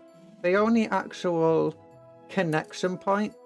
Oh no, this one right here. It goes right in the back. Okay, makes sense. But the only connection point was in the base. So it would plug into the base and it's just basically hovering together. Yeah, I'm thinking it's partially a corrupted awakening. What I'm imagining is that there was enough tectonic... The planet became extremely tectonically active, right? And it kind of ripped apart the tomb world. And on top of that, because the tomb world kind of got ripped open, other Xenos like orcs and stuff and humans ended up destroying much of a tomb world before it even properly started awakening. And by the time it was, the dynasty was actually meant to wake up, it was being forced to wake up early, and most of the dynasty was already gone. I think Canotopec stuff is the coolest part of Necrons. Yeah, they are some of the coolest ones.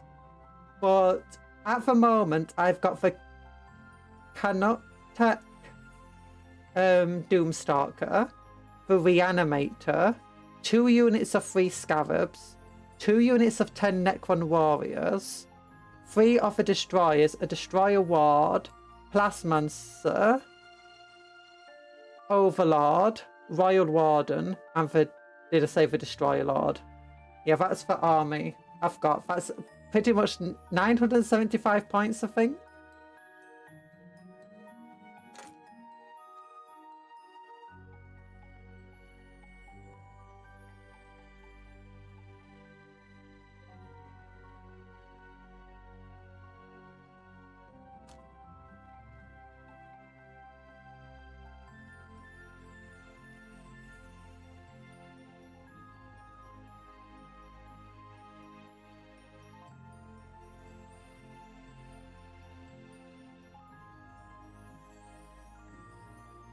So it could pretty much be anything. There's quite a bit of Canoptech stuff into there, but there's also quite a bit of just...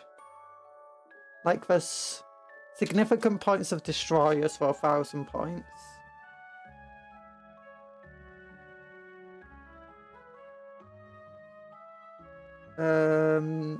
No small amount of Warriors.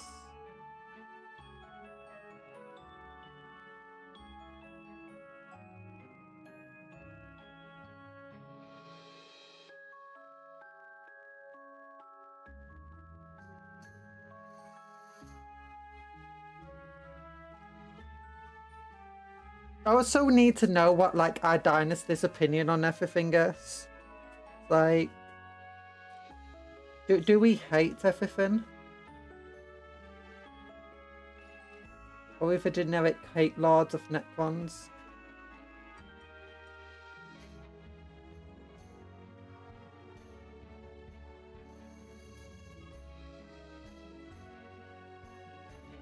Now, are we special? We want to try preserving life. Because I know, like, there's different types of Necrons. There's some that preserve life.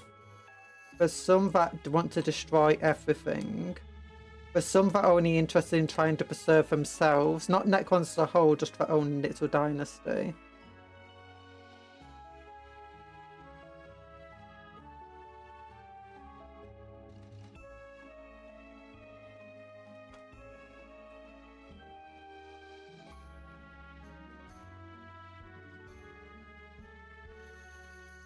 We got many destroyers. I think we know where this is going. I have no idea where this is going. There's 4 destroyers, so it's not that many. but equally it's not the lowest amount in the world. For doing 1,000 points. Considering one of those destroys is a lord.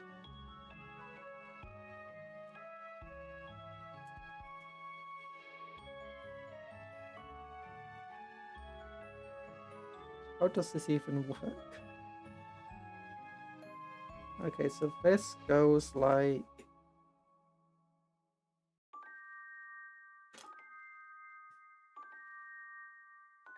this.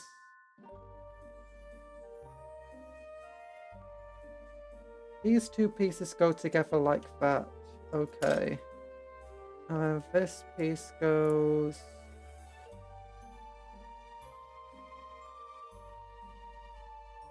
like...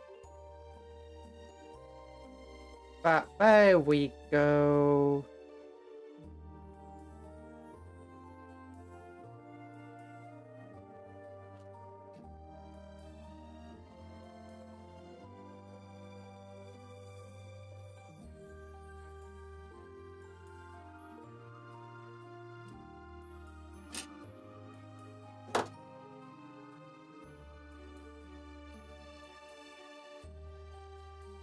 Wait, that's an entire hand.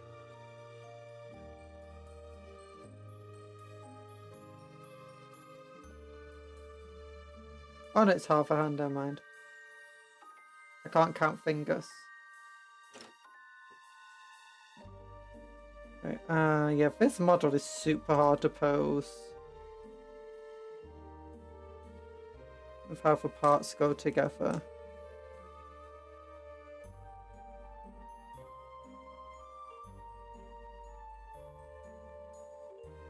Yeah.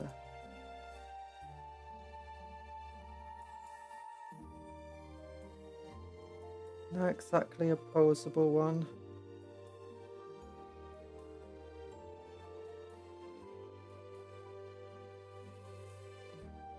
Got to cut out the head. I don't really have another head to give it. You had to deal with a plumber today. No!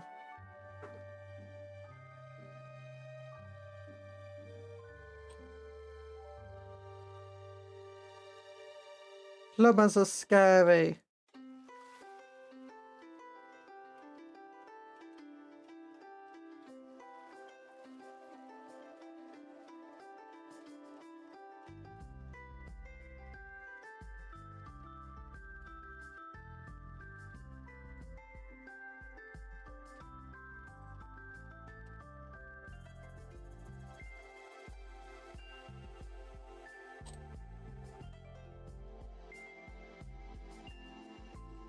Socializing is scary. And then you have to offer them coffee, and then you're like, how the hell do I make coffee? I've never made coffee in my life.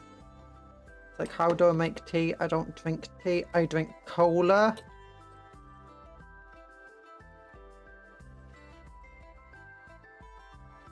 It's like, why couldn't you bring your own coffee and your own tea?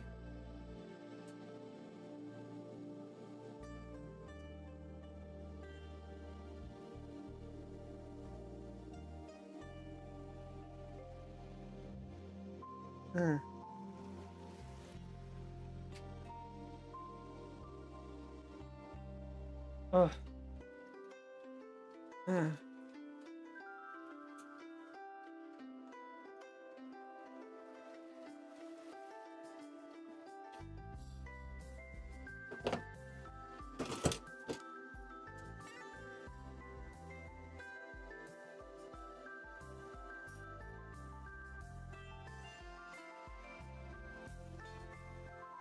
Leveraged.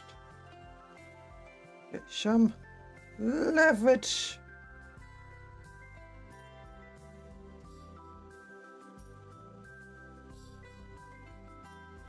There we go.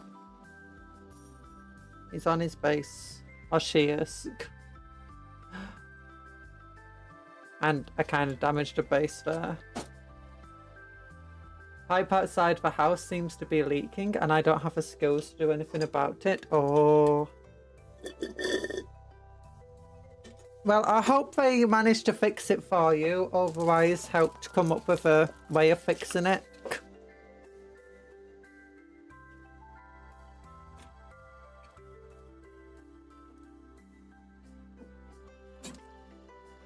Tasty water.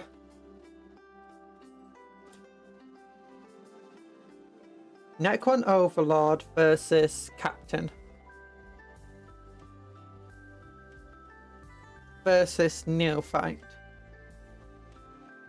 Honestly, the Neophyte seems scarier than the Overlord. Like, the Neophyte's way bigger. It's got muscle and flesh and armor. I just realized something. All the Necrons are naked. Like, they don't have pants on. They're skeletons. They don't have flesh over the bones, right? But still, come on, dudes. At least put on some underwear.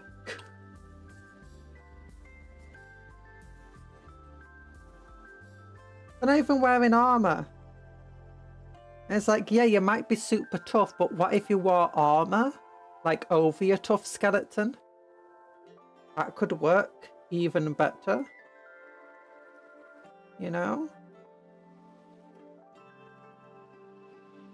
I'm back. And I have a joke. Why did the spy cross the road? Because he never really was on your side. Oh, so mean. Bad spy. Okay, maybe that's arm on the back. I'll give him that. Okay, Necron versus Sword Weapon. Sword Weapon's so much cooler. Slash, slash, slash.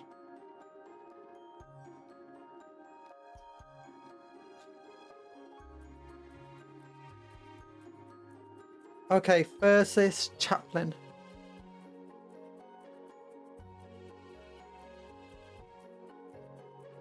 Okay, the Necron Overlord is actually pretty tall thinking about it.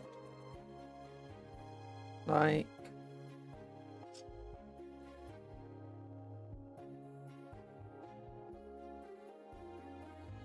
yeah, he might be skinny. Or she might be skinny, but she tall. She tall. Maybe I should give her some green stuff hair. Do you think that would be nice? Like a wig? Yeah. Plumber better fix your problem. Otherwise, you're gonna have a problem with your plumber. And he won't be able to fix it. Or she. Whoever.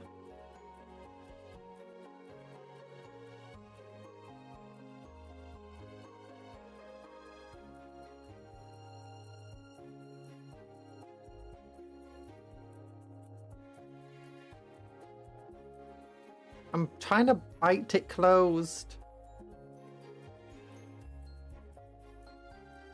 It doesn't want to go on. Like, see, there's a gap.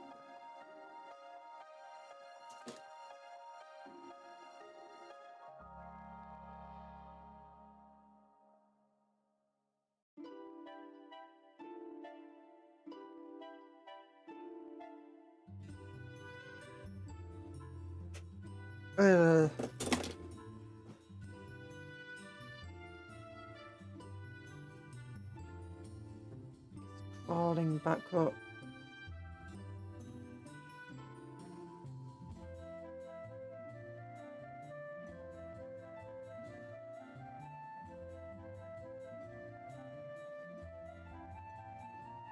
Oh, and if when his arm comes off. You go in there. You go like that. I have another one about Warhammer. What is the Crew's favorite food? Everything. Ha!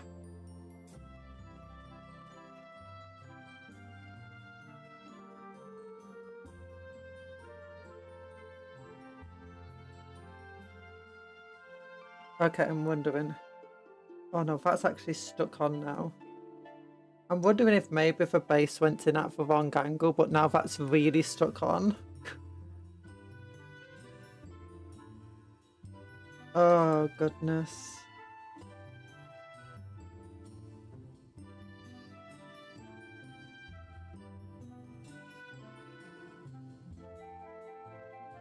That reminds me of a joke from Brooklyn Nine-Nine. What's the worst thing about being a gay black police captain? And it's for discrimination. And it's hilarious. Best joke ever. I have a massive grind problem in Wilds currently. All the end of attack 3 weapons require a ticket from a tempered monster fights. You get 1 to 4 per mission and you need 85! Oh my goodness. I don't think I could do that.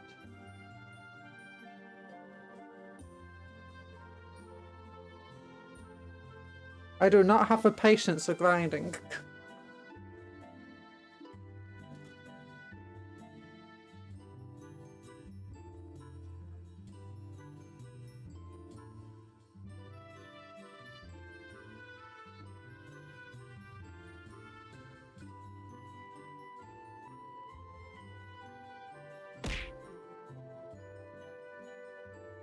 Good news though, there'll be more monkeys when I'm finished. There'll be no more monkeys. Well, I'll accept that as good news.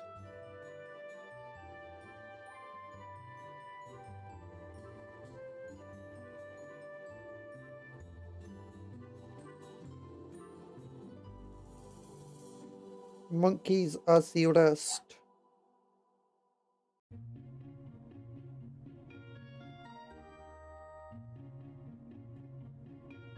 Observational humour.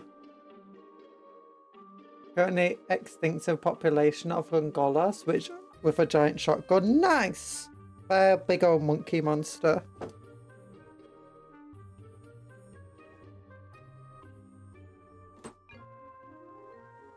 It's in the game Monster Hunter Wilds.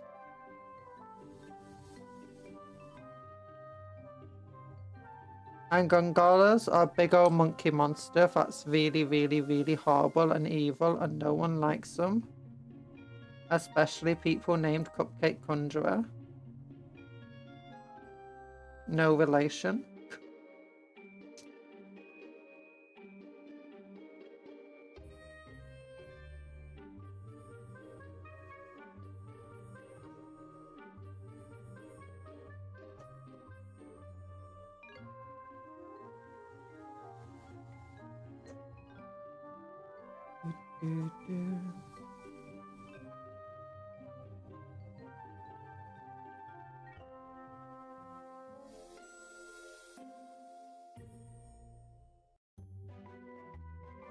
Oh, the sword goes on his side. That's what that's for. Okay. It's just a hole there. I was like, what's that hole for? Hello, Night Parade. How you doing? We made a Necron Overlord. I've made my first Necron ever. I never had Necrons. It's like I had Tyranids, I had Black Templar, I had Orcs, I had Dark Eldar. Actually, I don't think I had any Eldar originally. Or any I did have, they were just for Dark Eldar. But yeah, Necrons were stuff I've never had even for conversions.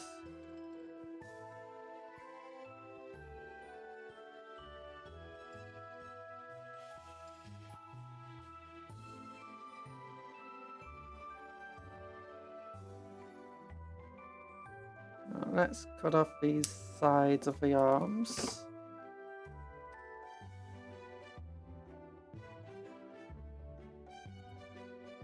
I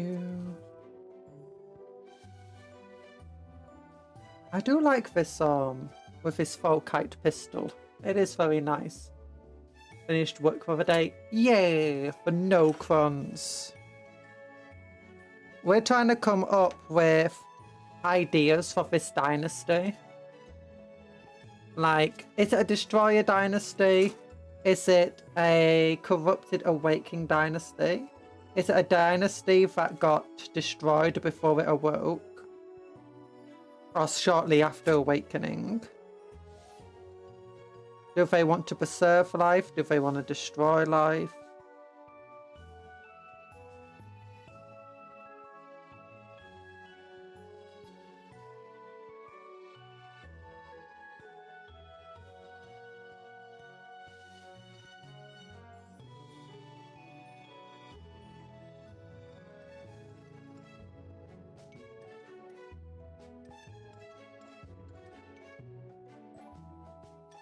Oh, there we go.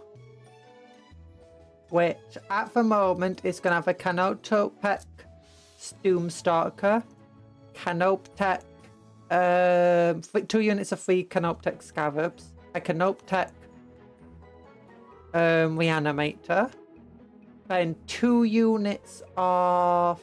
No, 2 Cryptophiles, sorry. Plasmacite, Necron Overlord, 2 units of 10 Warriors, 1 of that... I can't remember what they're called. The Destroyers that walk around and have big old swords. And then the Lord version of that. A Royal Warden. And... They already say Plasmancer.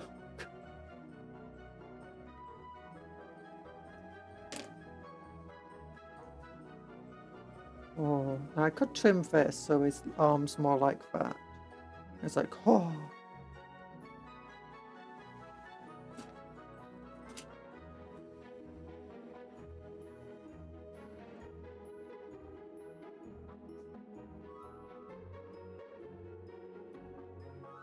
I remind you, destroyers are a cult, or a sect if you prefer. It's a universal philosophy, excoriation of all life, not a dynasty type. Yeah, but I mean, there's destroyer cult armies, which are they like dynasties that are dedicated to the destroyer cult kind of thing? As far as I'm aware.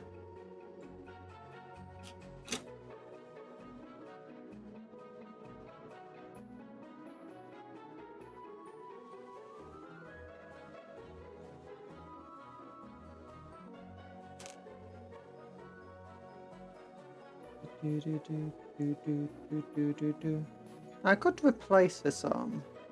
I could replace that shield too. Like have a shield on his back.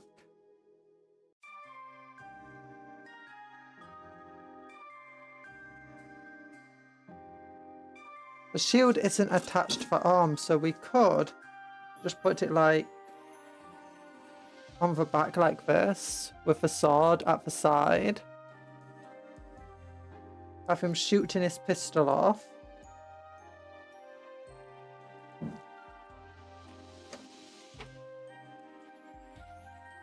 And like have a grenade or some other arm.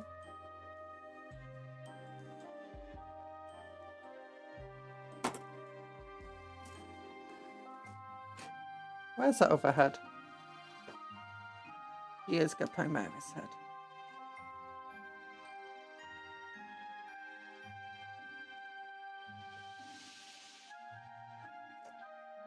So we have broke when it woke up, broke, breaking everything, including Benjamin. Yeah.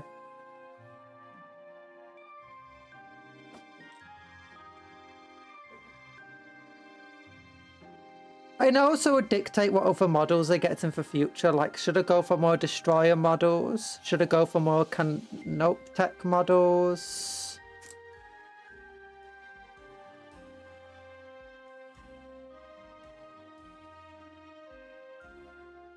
More warriors and immortals and death marks and stuff.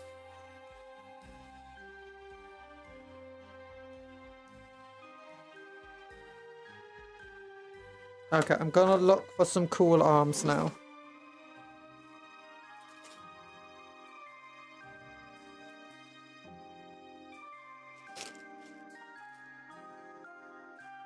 Chainsword, power axe, power sword.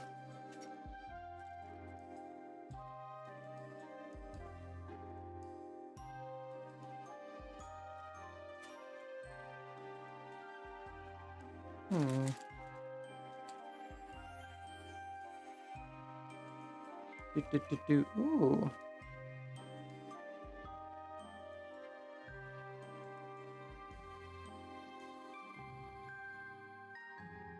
Power Mars.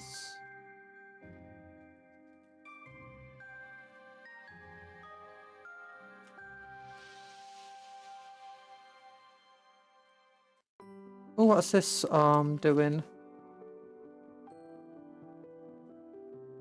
This arm's like But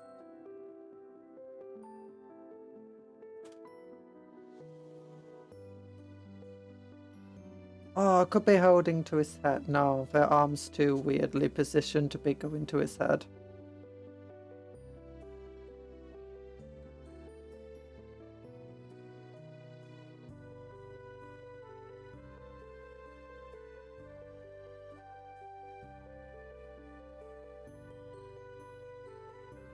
Could you tie the neck one into the law of one of the other armies? Give them a grudge against your Black Templars?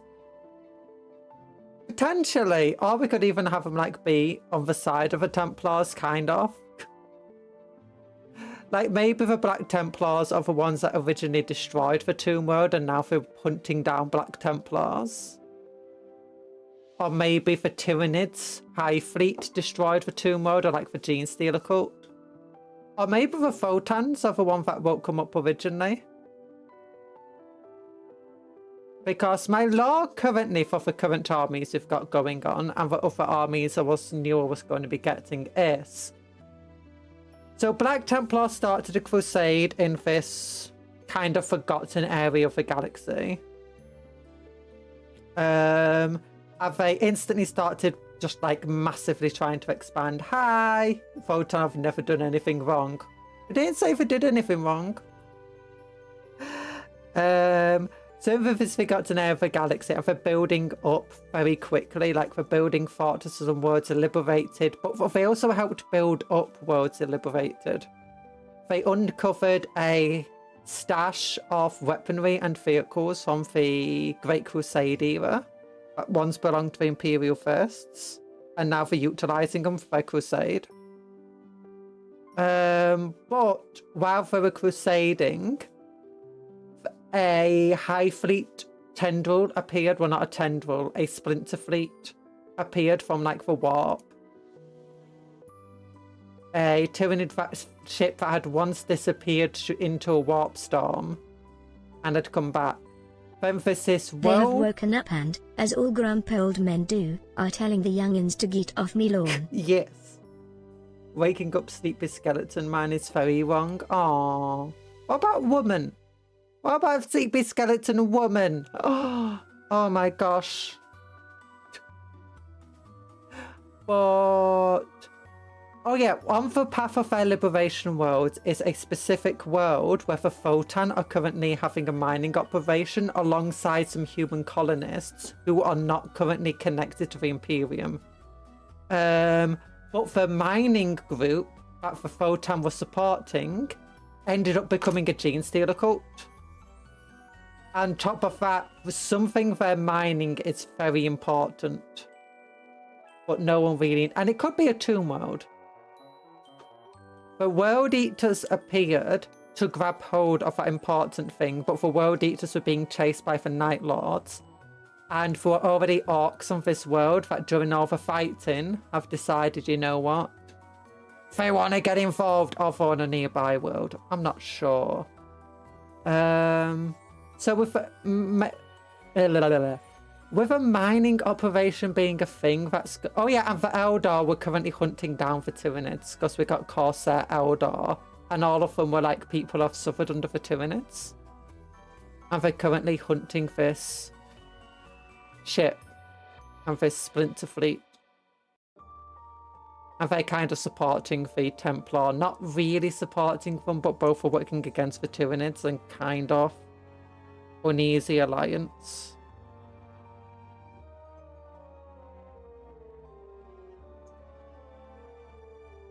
So there's kind of three factions, the Templar side, the Tyranid side, oh wait, the Chaos side, and then the people caught in the middle, which is the Photon, and the people of this world. And the Orcs.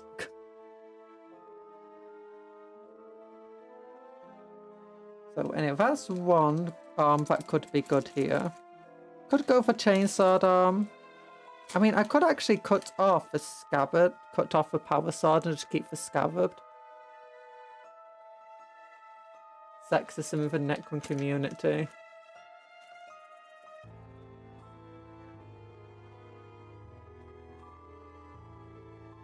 Chainswords.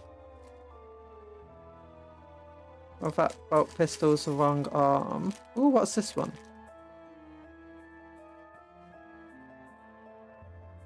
Huh. I think I cut the weapon out of this guy's hand. No, he never had a weapon. It could just be fist down at his side, but no, I don't want that. I want an arm I can utilize. Ooh, what about this one?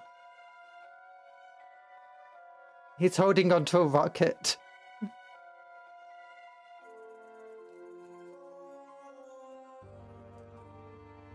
But how do goblins? The goblins are Gretchen, so fair with the orcs. Binoculars!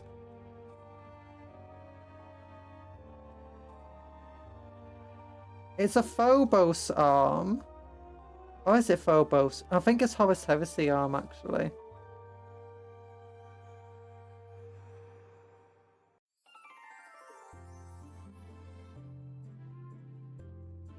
It easily fits here, though. And then I can just put a shoulder pad over it, so it will work. Yeah, that's another arm. That's a contender. No, no. No, and wrong arm. Well, throwing a grenade arm would be fun. No. Is that the same type of arm yet? Wrong arm type. She's not answering in part. I told you, goblins are Gretchen. Goblins in 40k are Gretchen and Grots, and they're going to be... We're actually going to be getting a whole load of them to convert to my looted vehicles.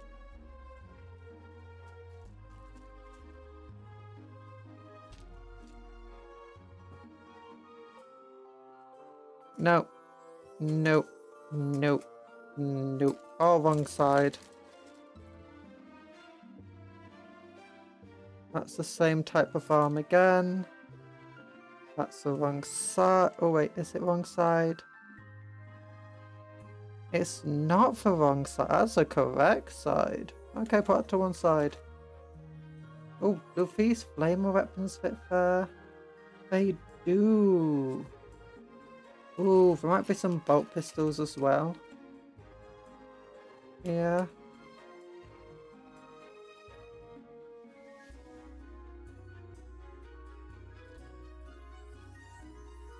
From a lore perspective, I thought have to dig too deep and woken up Necrons. It'd be more a canoptech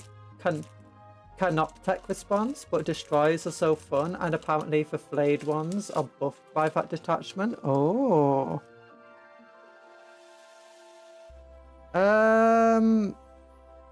Where's another idea?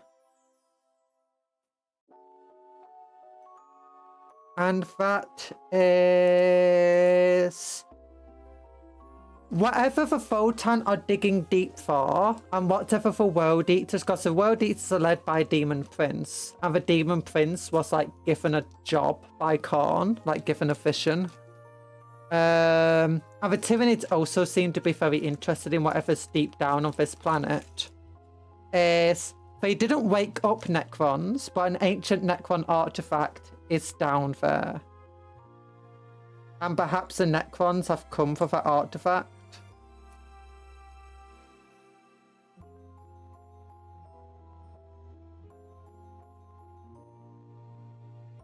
I'm thinking is maybe he's got a bolt pistol in one arm.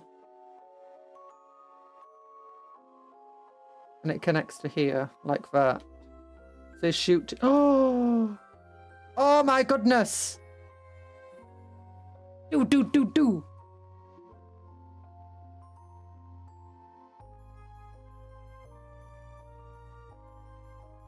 Ah! Perfect! Planet is very busy, yes. I'm imagining it's... The Photon also might have purposely gone to that world to look for what was down there. I'm thinking.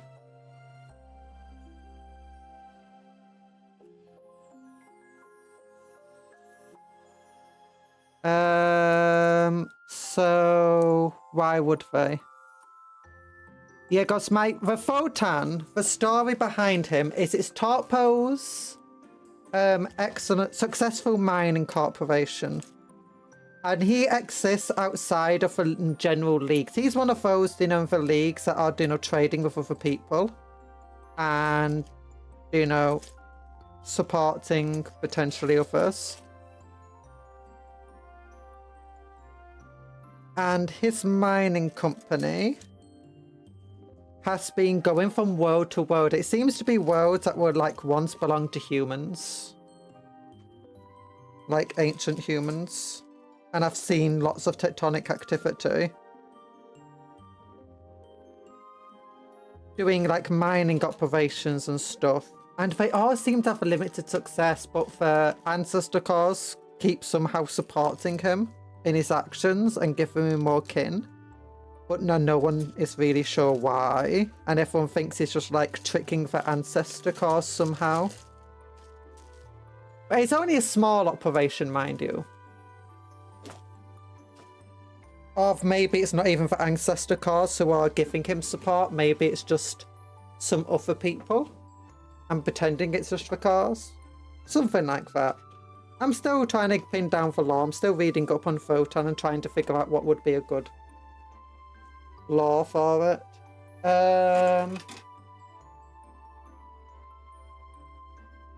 But yeah. But he seems to be searching for something. And he thinks it might be on this planet.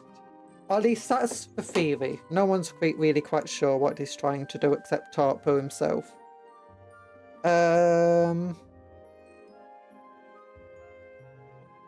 Photon are digging too deep. I'd expect nothing less of them. Alan! Alan! Hello!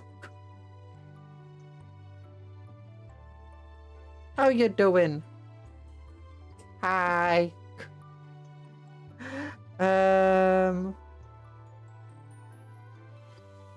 Yeah, they were digging. And we've got the Tyrannid's seen whatever's interested in whatever's down there. And the Necrons are certainly interested in whatever's down there.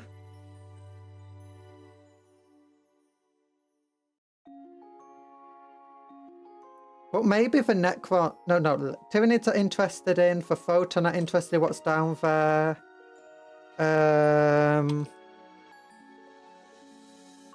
The World Eaters seem to be interested in what's ever down there. Oh yeah, I forgot to actually glue the hand on.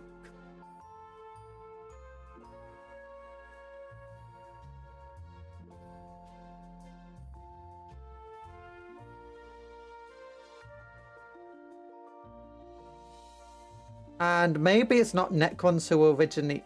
Or the Necrons are coming up from below it. Maybe they've come to grab what's down there. Maybe it used to belong to them.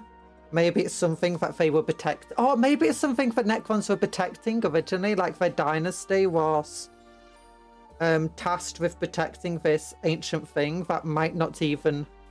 That might be older than the Necrons themselves.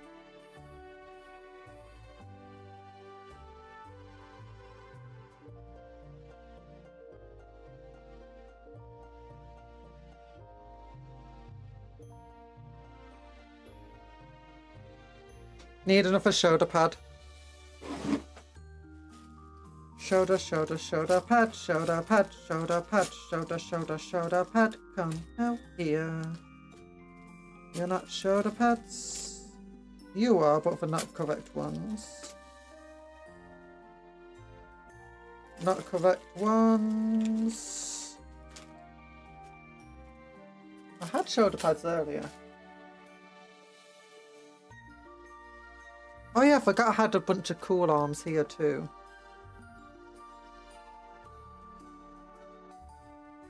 Oh, I could have given him a cutlass.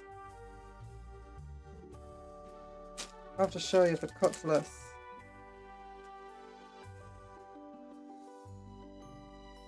It's a cutlass. Oh.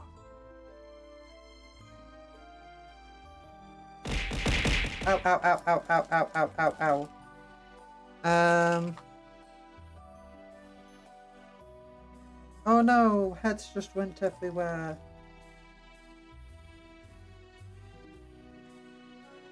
One of the boxes weren't closed properly.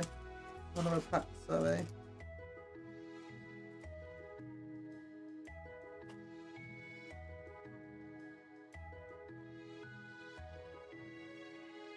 Oh, also a split toy arm. Okay, Primaris head. You'll go into there.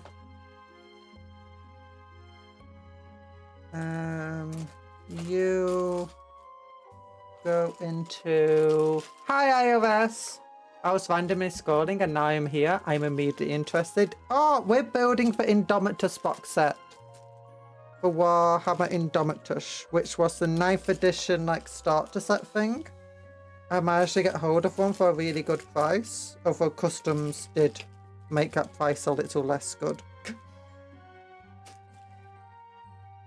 Where's my shoulder pads gone? Okay, those are some cool ones, but they're not Templar shoulder pads. Specifically. Oh, here we go. Cool Templar shoulder pads. Yeah.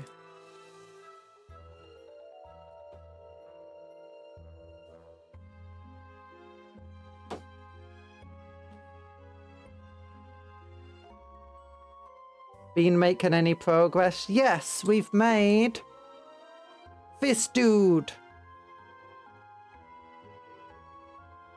And Necron Overlord, who's not really been converted at all because I don't have an abundance of Necron pieces.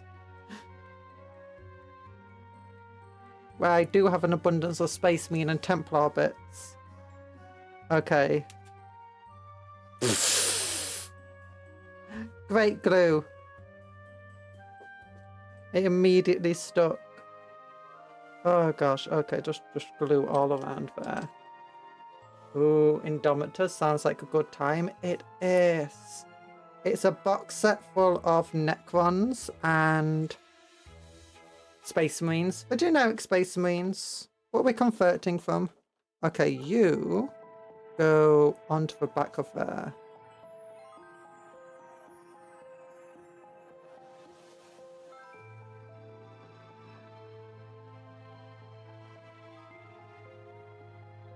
There we go.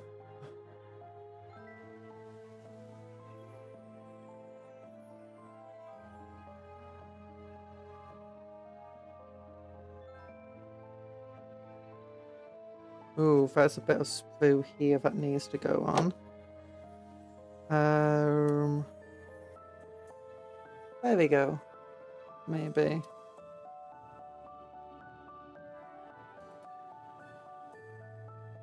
That's a cool backpack bit, so I don't want to cover it up. Or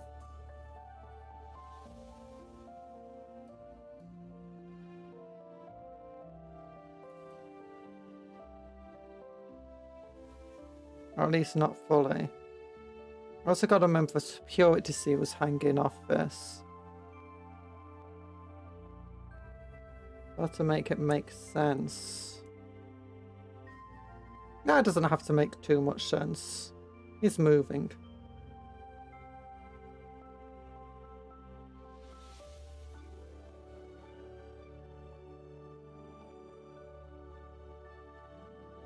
How do we put this on?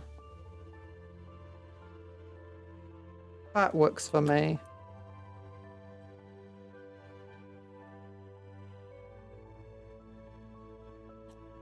We'll just have to glue all the way back here so it's got as many connection-y points as possible.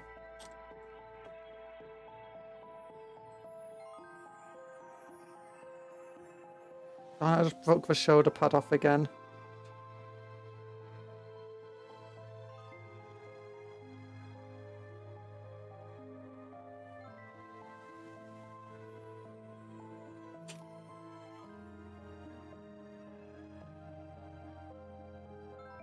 Yep.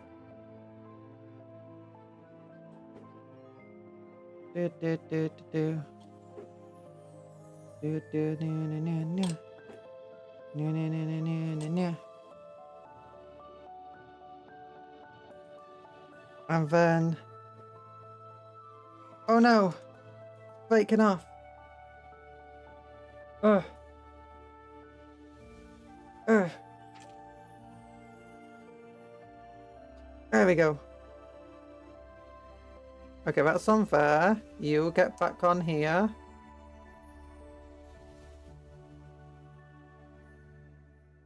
You stay stuck there. You stay stuck there. There we go.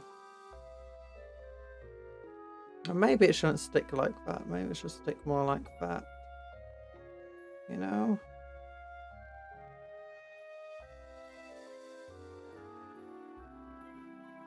Yeah.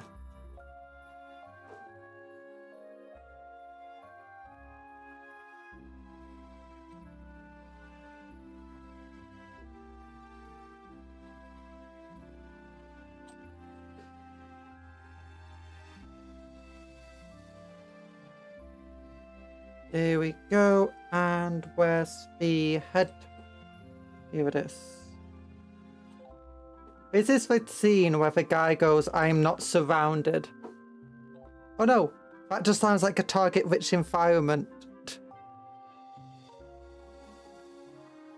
And then it shows an overhead shot of him just shooting everywhere.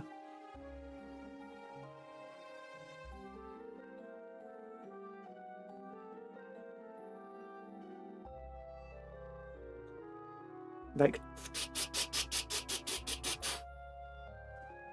All I'm surrounded by is fear and dead Xenos, and heretics, and witches, and mutants,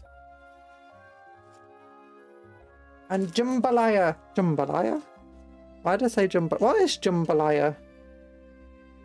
Whatever it is, it sounds like a food. Or a celebration, one or the other, hard to tell which.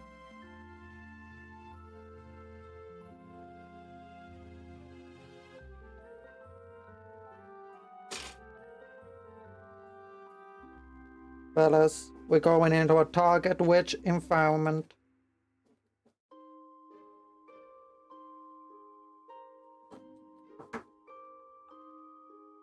Is that shield gonna fall off? Probably, because it's a shield.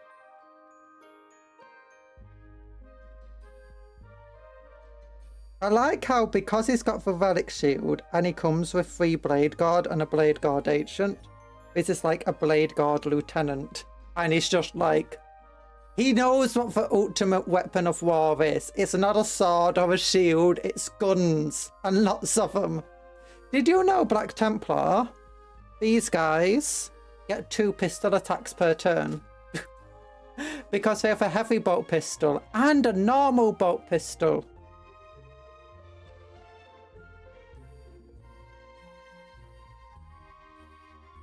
It's true, it's modelled on them. Except it's not modelled on them, it's in their datasheet.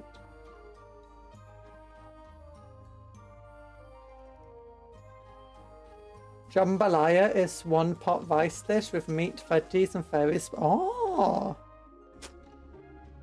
That makes sense. You like jambalaya?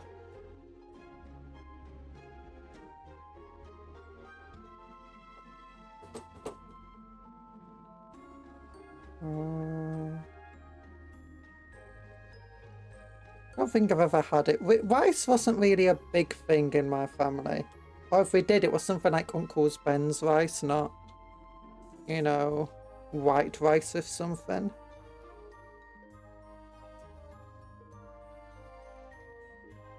Or I'd like fried rice and for takeout. I do love chicken fried rice though. Not a big fan of risotto. I know really should be shooting forward, but I'm imagining he's like, oh, because this is a bolt pistol. Oh, his arm's falling off. And that arm's, both of his arms are falling off. He's armless. Don't shoot, he's armless.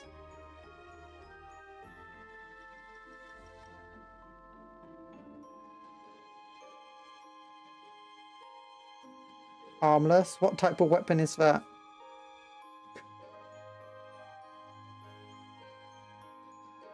Must be a new type of super weapon. Kill him!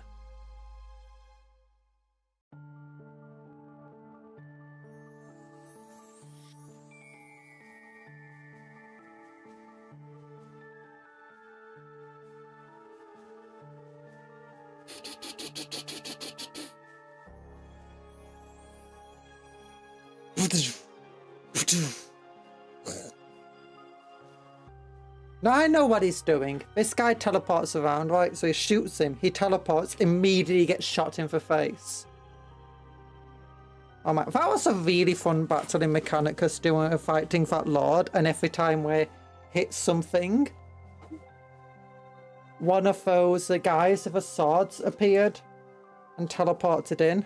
Royal Warden next. Louisiana cuisine. Oh.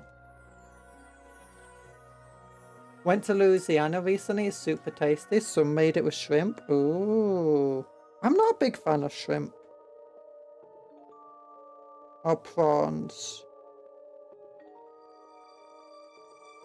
I think it's because it's like the whole animal. It just makes me sad for them. I'm like, oh no.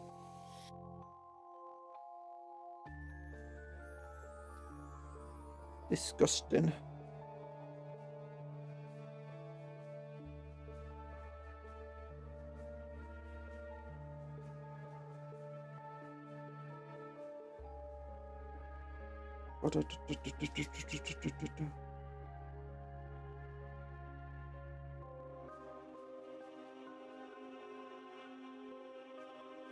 Mechanicus was a pretty cool game, yeah. Neck one's really all spooky and tough.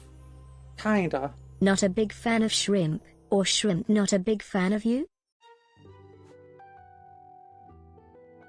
I get that. I don't eat shrimp because you're allergic. You're allergic. I don't think I'm allergic to any seafood. I don't think fish is bad for me either with all my stomach conditions. It's not one of the triggers.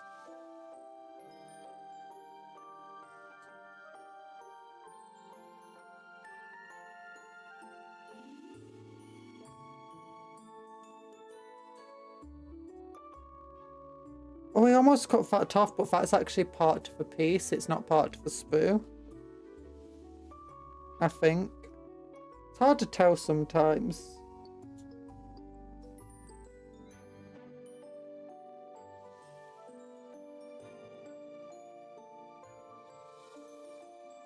We found one thing that cup can consume. Yeesh.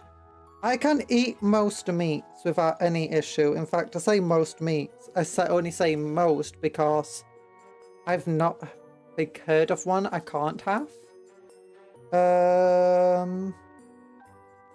It's mostly things like various herbs and vegetables and fruits I can't have, or at least not regularly. It turns out I shouldn't be having lactose either.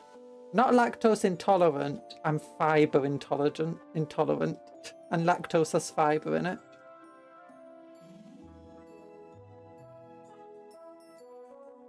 One of my meds I had before, and it made me super ill, is because it had lactose in it. And not just lactose, it's basically concentrated lactose, it turns out. It's like, yeah, no wonder that made me super ill.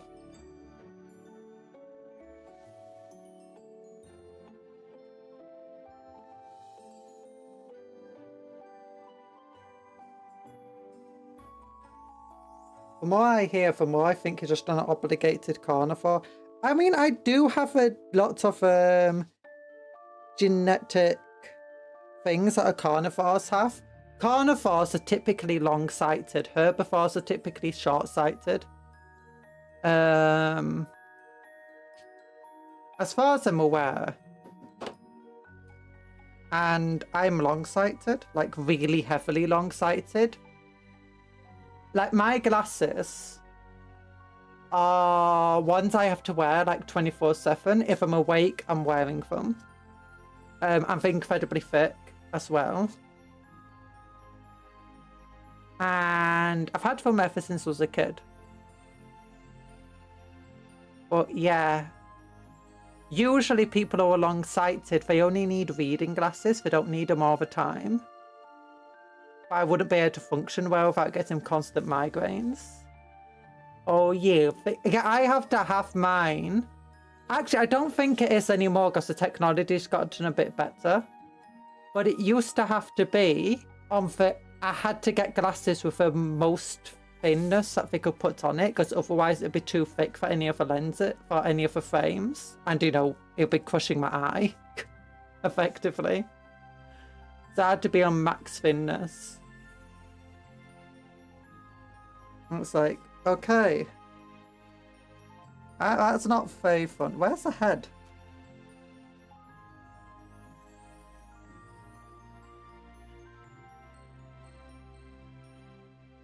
Oh, wait a minute. Oops, I just whacked a microphone. I was telling you that a head came off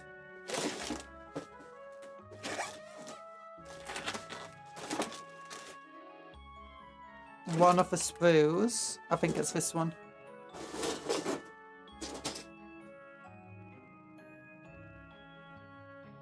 I thought it was from one of the warriors, but it must have been the Royal Warden. Yeah, those two pieces go together.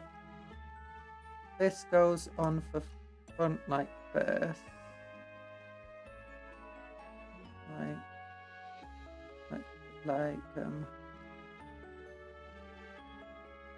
There we go.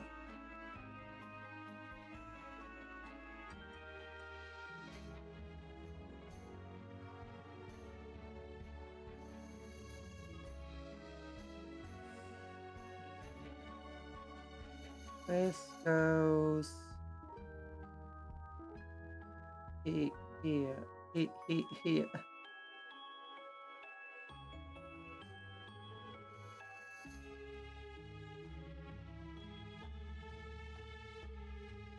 This goes here.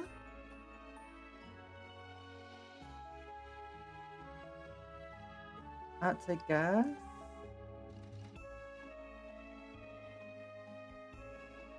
This goes...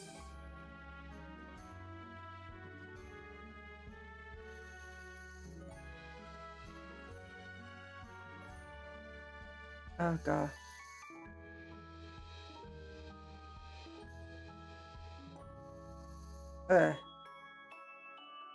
Like that. Very roughly. Oh gosh, I'm trying to push these two bits together, but it's actually bending the arm. So that goes there. This goes on the back. The chest plate then goes on. If this might be, I might have to do this one without the glue first. No, gosh, you have to go into there, like that. Those aren't glasses, these are just a basis of glass bottles. Yuck! The flesh is weak. Cupcake will be the first in Mechanicus ocular improvement. And the thing is despite how thick my glasses are, my sight isn't terrible without them. Like I say, terrible without them. I learnt to read initially without glasses because my parents weren't too aware I needed them, but I just got massive migraines all the time, and they went to an optician's and they was like, no, this entire time you should have had glasses. Okay, I think this might have to go on initially like that.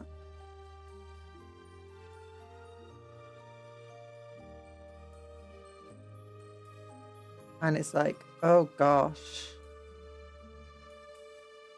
I mean, I was still a little kid at the time, but I'd already learnt to read and write. It became a lot easier, apparently, once I got my glasses. But even now, if I can read and write, just be massive migraine.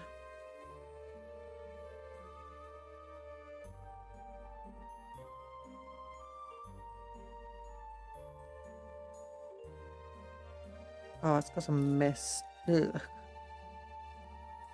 Maybe it'll just be easier to set it up like this instead. I just don't want to go for the hole. Why not? Maybe the face isn't the way. Go in the hole.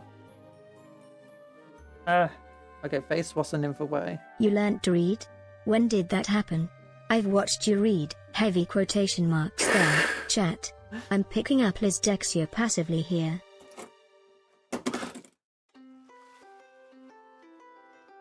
Ha ha ha, you're so mean.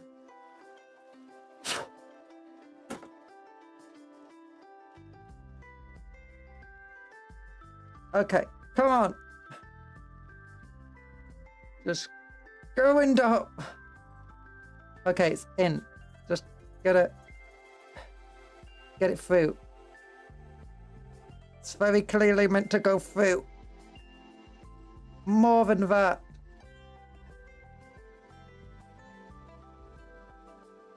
Very clearly. Not even halfway there. Oh gosh.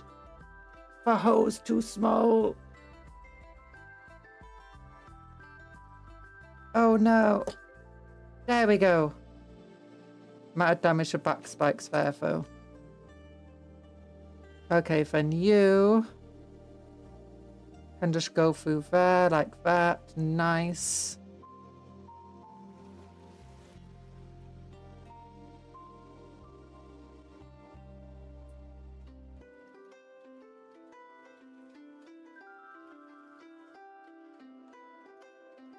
Okay, now trying to get leverage on this piece is going to be much harder.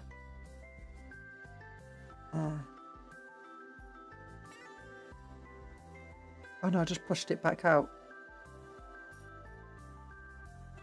There we go. Whew. For Osviark models that had the same problem. Nice to see your bony problems never change. It was just me. Yeah, this is the issue of push fit, making them fit very tightly together, and then having very thin parts. It is not a good mix of things to do, although at least it means I don't really feel the need to glue it very much. I'll still put glue together where it needs it. Okay, these two bits are meant to clip together here. We'll give them a tiny bit of glue.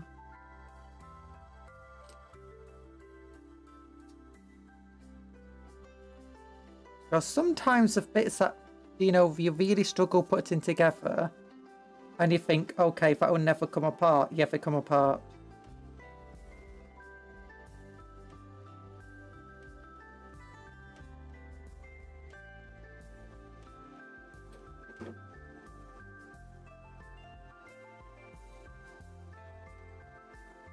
Okay, Royal Warden is done. Oh gosh. Is the Royal Warden even a good model? I know you can buy the Royal Warden by itself and it's kind of popular, so it must be good. Don't know if it's worth 22 quid though. Definitely not with those push fit parts. Thanks for that head pat, by the way. Oh, the spine is just an awkward piece. That's not good.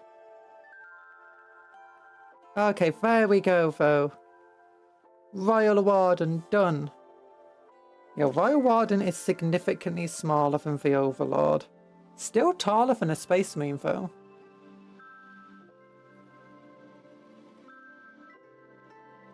Okay, that shield is still not stuck properly.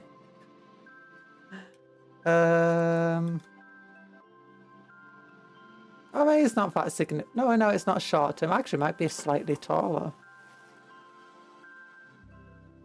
Huh. Yeah, this is a thin model. You can see where I damaged this trying to get on for base. Well, once it's got basing on it, it should be fine. I need to get a proper basing tub where I can put all my basing material in it and then just PVA for a thing and just go. Yeah.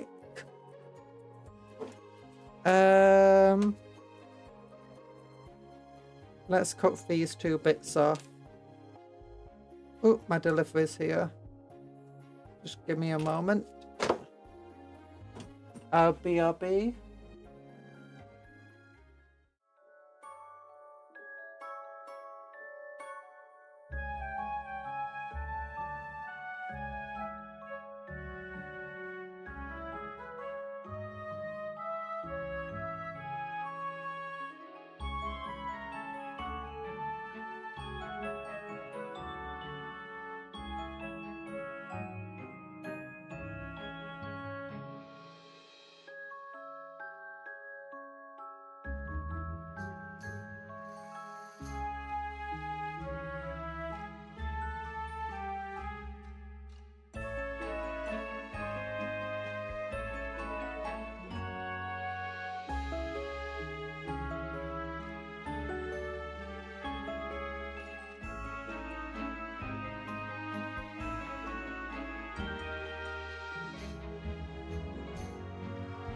Hello! I'm back. Hi, back where chat. You were looking at what the Royal Warden does. It can unbattle shock any unit within 12 inches and give a unit its leading fallback, shoot, and charge. Ooh. Why do you want that last bit on Warriors Immortal though? Why you'd want it? Because it's good. Because they're shooty, not chargy. So if they get charged and they survive the charge and there's still a decent number of them, fall back, shoot them, and then charge them. So at least you fight first that turn. Do.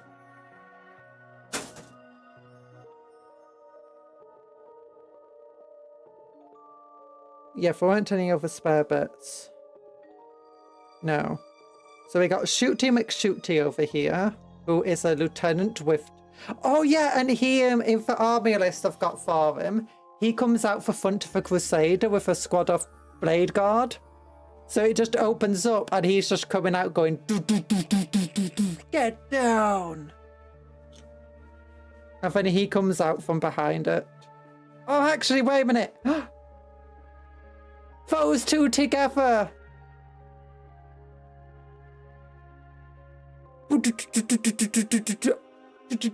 Ah, it's perfect. He's shielding, he's charging and shooting. Oh, going back rooty tooty, point and shooty. It can only lead Wars Immortals. Why do I need and charge bit? Just fall back and shoot would be enough. Because you can add a Royal Warden can be in the same squad as this dude. So you get charged, you fall back, you shoot them. If they're still alive, you charge them to finish them off. If you just stay stood there and they survived, next turn they'll just walk up to you and punch you in the face. Or they'll shoot you and punch you in the face. I imagine the Royal Warden's pretty decent in combat, but I'm not sure.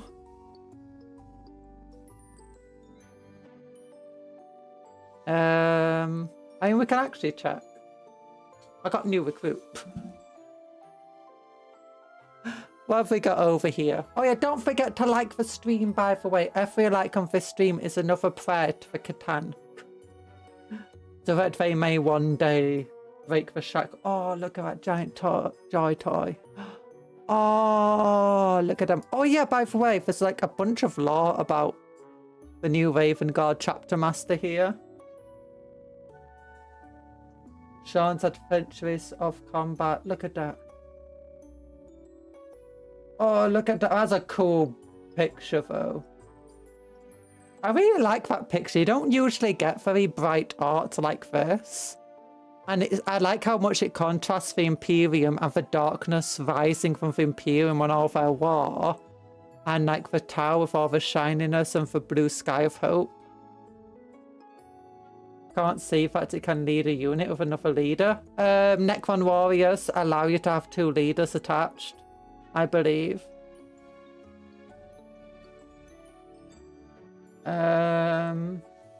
That's also some really cool art. Realize I've been really wanting to try the game. It looks so fun. 40k is really fun, even if you're not actually playing the game. Just like having the models, converting, reading the lore and stuff. It's nice. Let me go to new recruit though. We can actually look at some of these stats.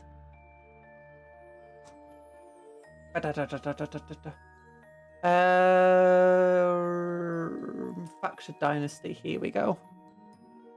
So, Royal Warden, Necron Warriors. I don't think I actually have them. I first think you have to have 20 Necron Warriors or something.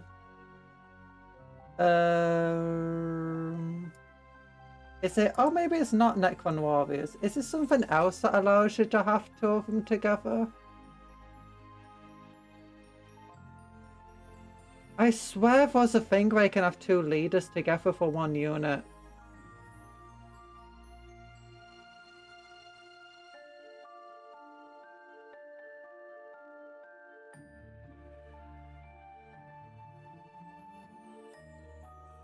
Oh yeah.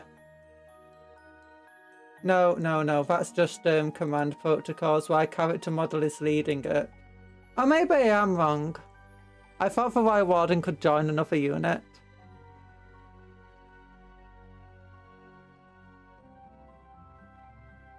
Was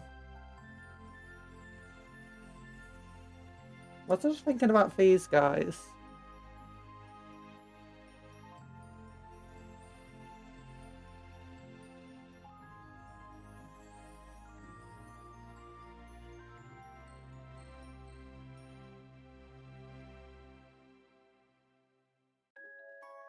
This unit can join one other unit from your army that is being led by a Cryptek model. Okay.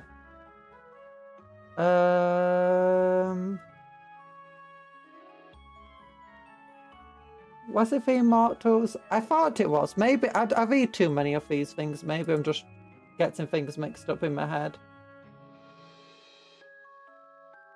Yeah, I'm probably just getting things mixed up in my head. I apologise.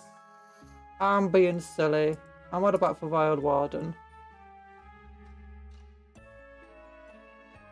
Can be attached to them. Yeah, I can't join other units.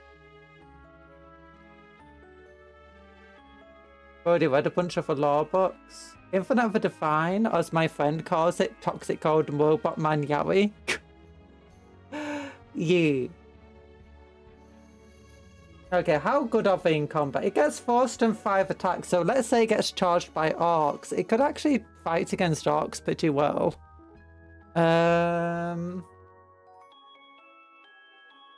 Eligible. Once per battle. The unit is no longer battle shocked. That kind of sucks. It's not the worst, I guess. Damage 2, rapid fire 2. Necron Warriors only get 1 attack. Found it. Cryptekes are the lieutenant equivalent and can join something led by a lord or warden. Oh, okay.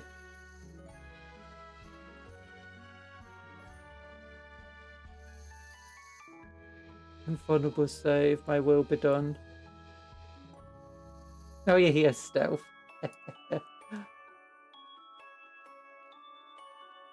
Oh yeah, here you go. Our noble model. Does a warden count as a noble? Does that have that keyword?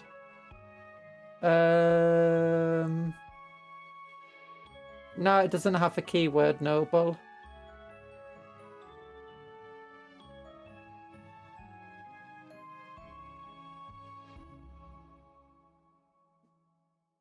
Royal... Oh no, Royal Warden, never mind. I missed Royal Warden for some reason. I just expected it to say Overlord. Bodyguard unit is destroyed. The leader units attached to it become separate units. Yep.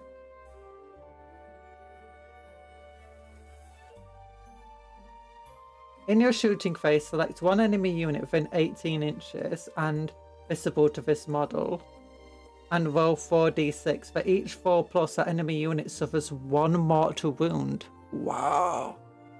That's cool. And it's also got Plasma Lance, so it's actually pretty decent in combat. Only 2 attacks, but strength 7 AP minus 3 damage 2 is pretty cool.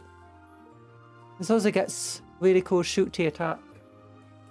Veil of Darkness. Once per battle, at the end of the opponent's turn, if a bearer's unit is not within engagement range of one or more enemy models, the bearer can use this enhancement if it does remove them from the battlefield. Yeah, okay. That's just one of her upgrades, though. This guy joins the Scholarpack Destroyers. He actually has a cool shooty weapon. So, is a Royal Warden a Cryptek model? Doesn't seem to have that keyword.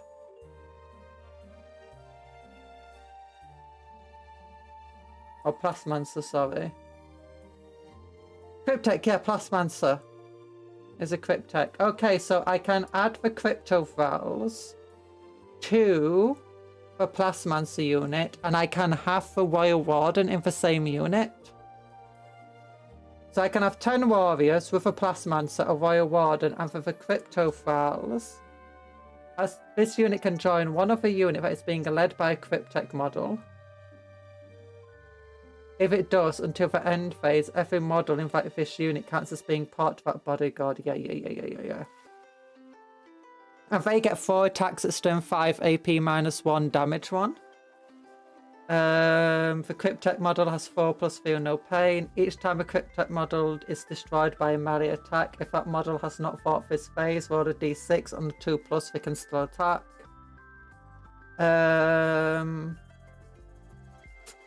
Ooh. Add the +1 to the hit roll as well, so they hit them 3 pluses. Oh, they also got a shooting attack, I never knew that. 2 attack. Yeah, so this is why you'd want the charge. So you'll add a Royal Warden, a Plasmancer, and 2 Cryptophiles in a Necron Warrior unit. And you just absolutely devastate the enemy. Oh.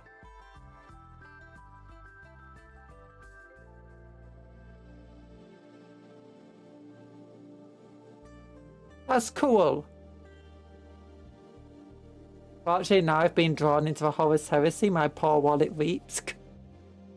Yeah, the new Saturnine box set's really cool, by the way. Oh, hi Strive 420. I hope you're having a good day. Yeah, so they can actually be pretty devastating.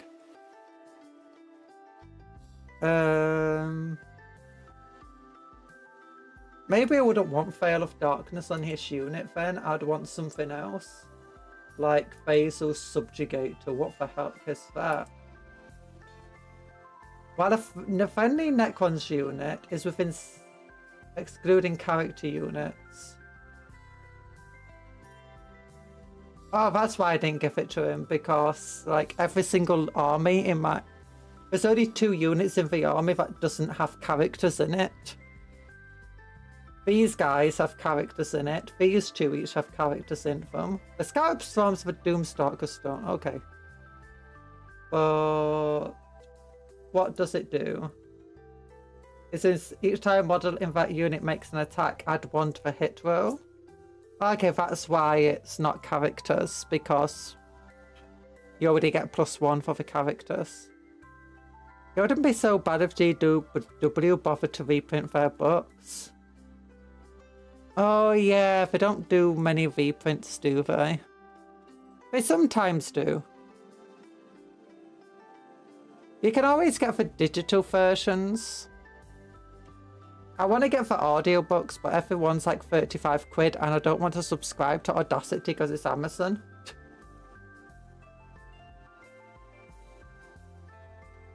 Oh, so all of these are very good. Wild Warden. Ah. Maybe a Veil of Darkness wouldn't be the best for him. Maybe Fade'd be best if Veil of Darkness. What does he have? Vera has Feel No Pain 4+. Okay, yeah, he definitely wants that. And he's got Stealth with his thing. Veil of Darkness.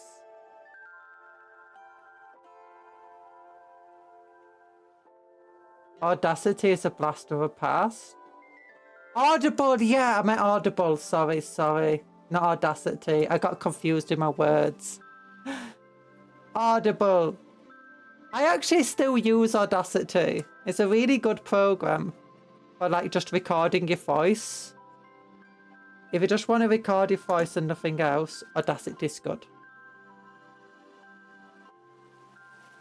It's also got some really good plugins and stuff you can get for it. Oh. Darkness is for Per from Konosuba. Yeah. Darkness is my favourite character from Konosuba.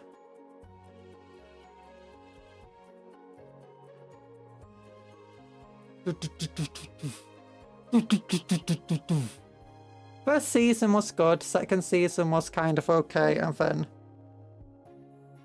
the film was very air. Pudja! Pudja! Pudja! Pudja! Shake hands. Shake. Yeah. Oh. I think it makes sense that for first time Space Marines get Volkite again, it's inside the Indomitus box against Necrons. I say Volkite again. I wish we got more new Volkite weapons in 40k. Like the next Space Marine kits or the next Imperial kit they release should have a Volkite weapon. Come on.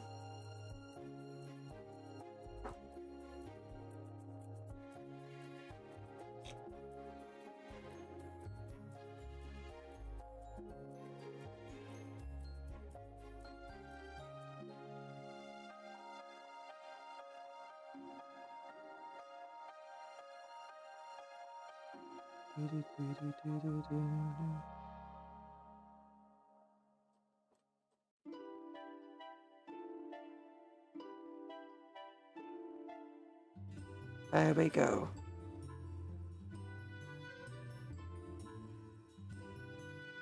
Yeah. Yeah, these are pretty cool kits. This guy he still feels very much like the original model. All we've done is basically change the head and one arm. I don't think there's much I could have really done to fix it. Maybe have the head like facing this direction so it looks like he's more just leaning casually.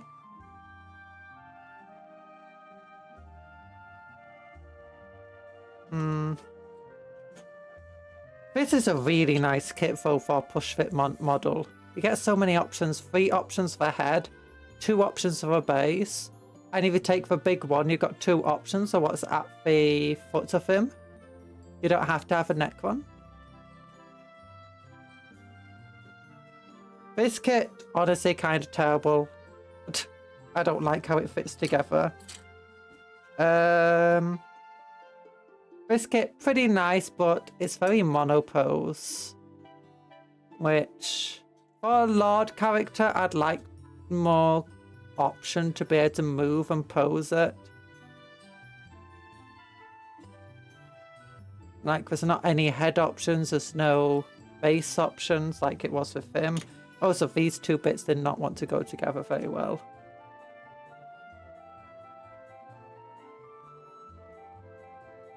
Don't just fence. It's not latex, it's... Oh, what's it called? Because latex powder. It's nitrile, the nitrile gloves. They're like what surgeons use and stuff. They're very thin material. It's not breathable, but my hands don't really sweat too much. Yeah. Much better than latex. I cannot stand latex powder. My skin turns that into a rash if I touch it. Which is apparently a pretty common thing.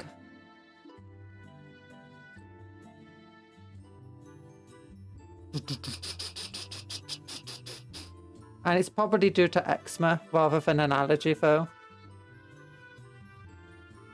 Oh, this model, though, I think we did a good conversion with him.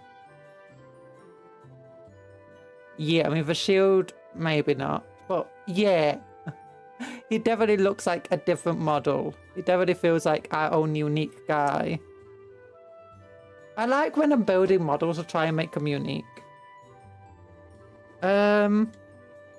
Maybe if I can find any cool heads I can swap with this one, I'll cut this head off and add in a different one or something. Oh yeah, that's a Tachyon arrow. Yeah.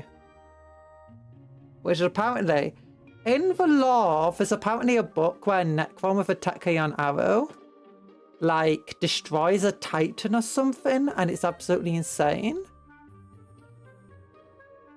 I need to use gloves because my hands are super sweaty and I keep rubbing off the paint. Oh. That's not fun. Yeah, these are nice. Nitro is really nice. I wish they were less disposable. But yeah, once you wear them once, it's pretty much... The gloves are not very usable again.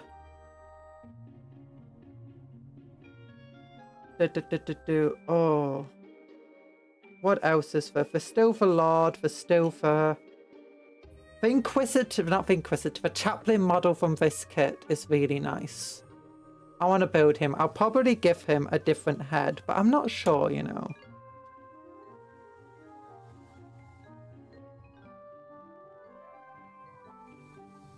I might give him the Execrator head. And like take a normal helmet, Primaris helmet, cut it off at the base, and then like put it at his side.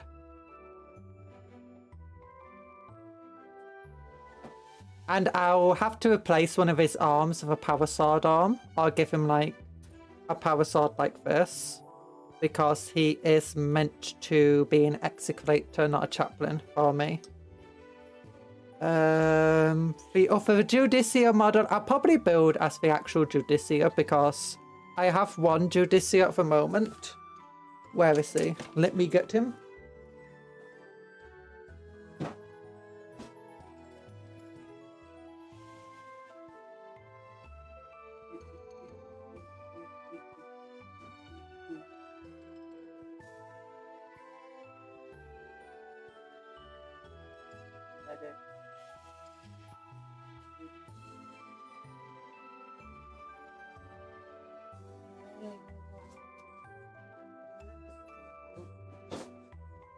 Yeah.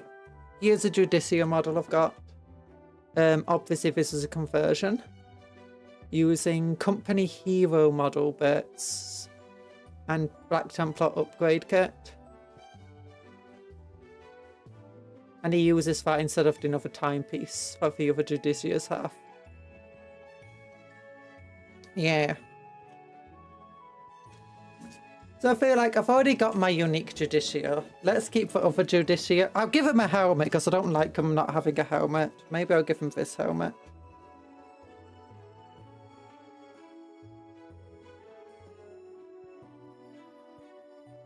I understand why my hands are so sweaty. I could be freezing to death and my hands would still be sweaty. No idea. Might be a biological response to... Most of the issues we have today that are like issues in everyday life turn out to have decent features in like, you know, if we're living in the wild still. Like my inability to eat a lot of foods is theorized, like, you know, people like me, to be basically the canaries, the poison testers in a group.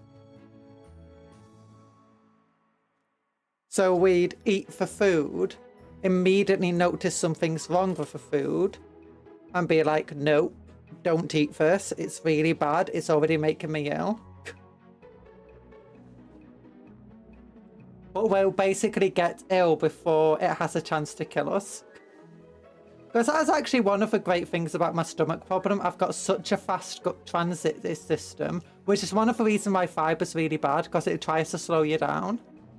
And it's basically just like dragging the fiber through my guts and tearing them up. But it's actually so fast that sometimes when I eat, like everyone else is ill from poisoned food or whatever, like food poisoning, I'm fine, or relatively fine by my standards.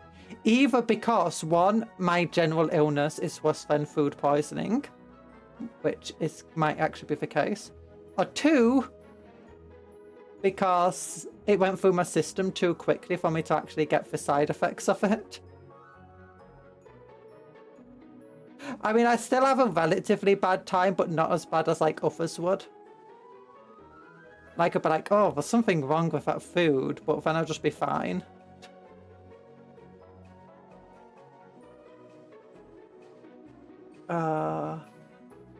Probably gonna assemble my giant enemy crab tonight. His spits are currently drying from his scrub. Ooh. I dated a woman who had freezing hands and feet. It could be 120 degrees outside, and somehow her hands and feet were cold. If she touched you, I assume she was an ice cream. That's an ice cream! Ice cream! You scream, we all scream for ice cream. No. That's actually a common issue amongst a lot of women. And it's basically a circulation issue. My mother has a similar issue, and apparently that's related directly to a thyroid problem. That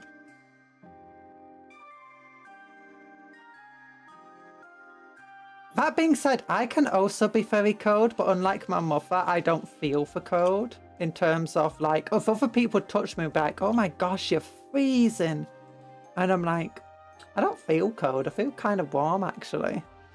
Like my mother once was like, oh my gosh, I'm so cold. And she like touched my father, and my father was like, oh gosh, cold. And then there's like, feel how cold your mother's hands are. I'm like, no, my hands were colder. I just didn't feel it. I'm like, no, she's warm. She's warm. It's silly. It's silly. But I'm actually an ice queen in real life, so...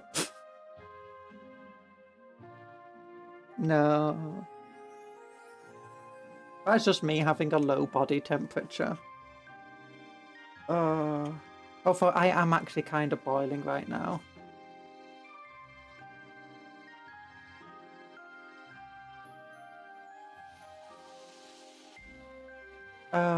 Most men are hot to touch. Kind of. Actually, I'm not sure. I don't really go around touching people. I hate being touched. I'm a very sensitive person. I've got a super sensitive skin. Oh. There we go. Look at that little skeleton there. Oh, this is a really cool model though. Like, I love the relic shield here. Oh, look, it's got a little timepiece. Maybe I also do this year. But yeah, for this person, he's on a shield because he's highly honoured. Why is he on a shield? Do you think the enemy's going to hit him with a bullet? No. Because he's got a big force. These shields are force field shields. They're literally physical shields that project a powerful force field around them. And so while he's holding the shield out like that, it's actually giving protection and like a bubble around him as well. And like out to here. So your bullets are going to go... And in fact, his hand is popping out over the shield. Doesn't matter. You can see parts of his body. Actually, you can't see parts of his body too well around the shield. But yeah, and that means this guy would actually be getting protection of his shield as long as it's on.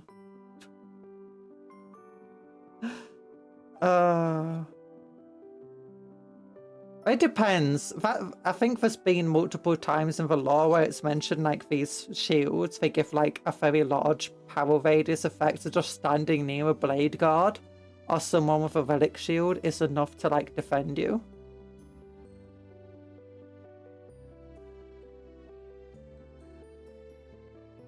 Oh, that's what's happening. He's not killed the Necron friend at his feet. He's protecting the Necron friend from being shot. Yeah. Oh.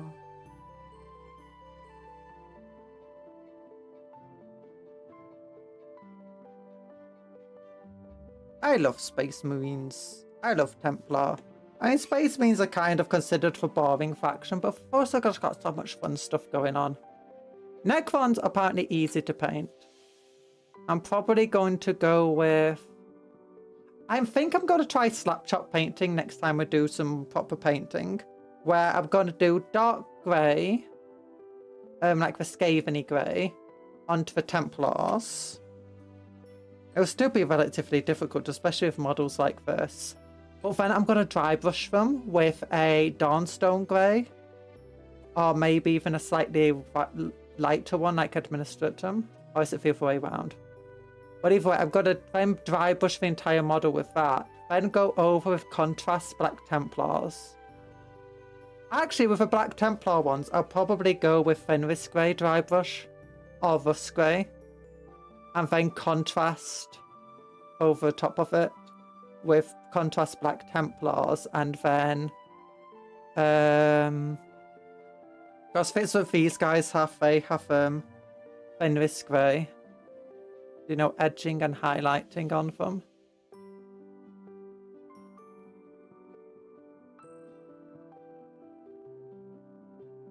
Then just go with the contrast paints on top of them with all the different things. No Bob Ross styles. Oh no, he fell off his base!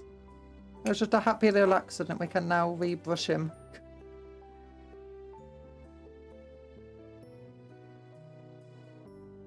Happy little accident style. Can never go wrong with pretty little trees. Yo. No, we're not doing Dark Angels. Otherwise, maybe we could do you know, for... Oh, I saw someone on Reddit, they painted like the cape with like an entire forest on it, because Dark Angels come from like a forest world or something. And then we could do lots of happy little trees.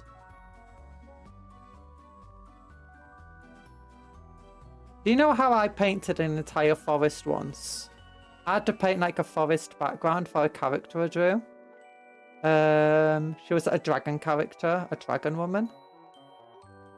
And what I did was I started painting some trees, got very bored of it very quickly, so I created a brush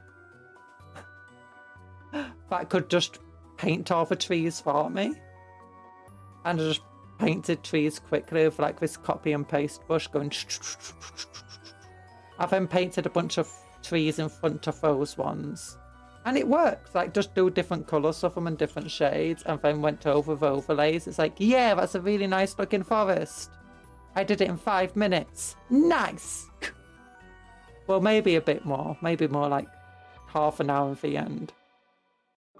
That's because the first few minutes was just making trees, then next few minutes was making a brush, then just finishing it off. Head pat. Oh, Silaphen. Not doing them either. Yeah. There's no happy little trees here. We're in 40k for angry little trees. And they're coming to kill you with those exodite. Oh no, the head pat's not big enough to share with Cuptle. Get Cuptle on this. Yay. But, oh gosh, I've gone half an hour over time. We've just been yapping away. My father got me basically the Bob Ross super set. Those trees aren't easy. Yeah! Bob Ross does teach some really nice styles of painting, though, for like quick painting, especially hobby style painting. I say hobby style painting, like, do you know painting where you have to get... You either do it for fun, or you have to get lots of stuff done quickly, and it's less about making it look great, it's more about just getting it out there. He's really good for teaching that kind of style. And not just that kind of style, but that kind of mindset. Not everything needs to be perfect. You can just paint stuff on and go on. I've not watched all this stuff, but I've watched a few things. And it's a very good mindset to have, but it's also the styles, because he did it for a TV show and he had to like do an entire painting in a very limited amount of time. And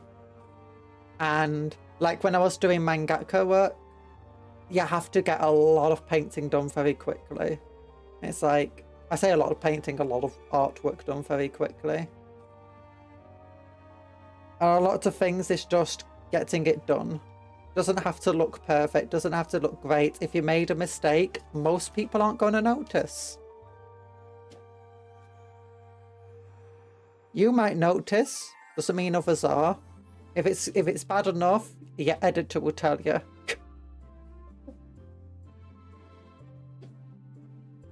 But Art Attack, not really. I think we had a couple of Art Attack things that might have belonged to my older brother. A lot of the stuff that I know of were once my older brother's. PS1, my older brother's. Oh, what was it? Oh, there's another thing I was talking about the other day. DuckTales. Oh yeah, because my brother loved DuckTales. And like, so we had a bunch of the DuckTales stuff.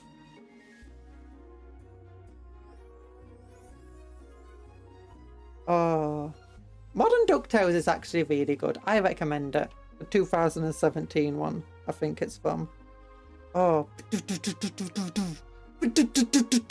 Actually, he's not the new model. You know, the thing is, he's just shooting to the side of you. No, he's not. And if this guy shoots attack you now, it's going to go through the ground. And then it's going to go under the ground. And then it's going to hit you. When your older siblings give you your childhood. Kind of, but not really. Oh yeah, he also had things like Thomas the Tank Engine, Postman Pat, Postman Pat, Postman Pat, turn his back on right cat. My sister had a lot of the similar stuff actually, because we got a lot of hand-me-downs. Oh, she loved ER and Tigger and Winnie the Pooh. But I was the one who loved Tigger. She was the one who loved ER. My mother was the one who loved Winnie the Pooh.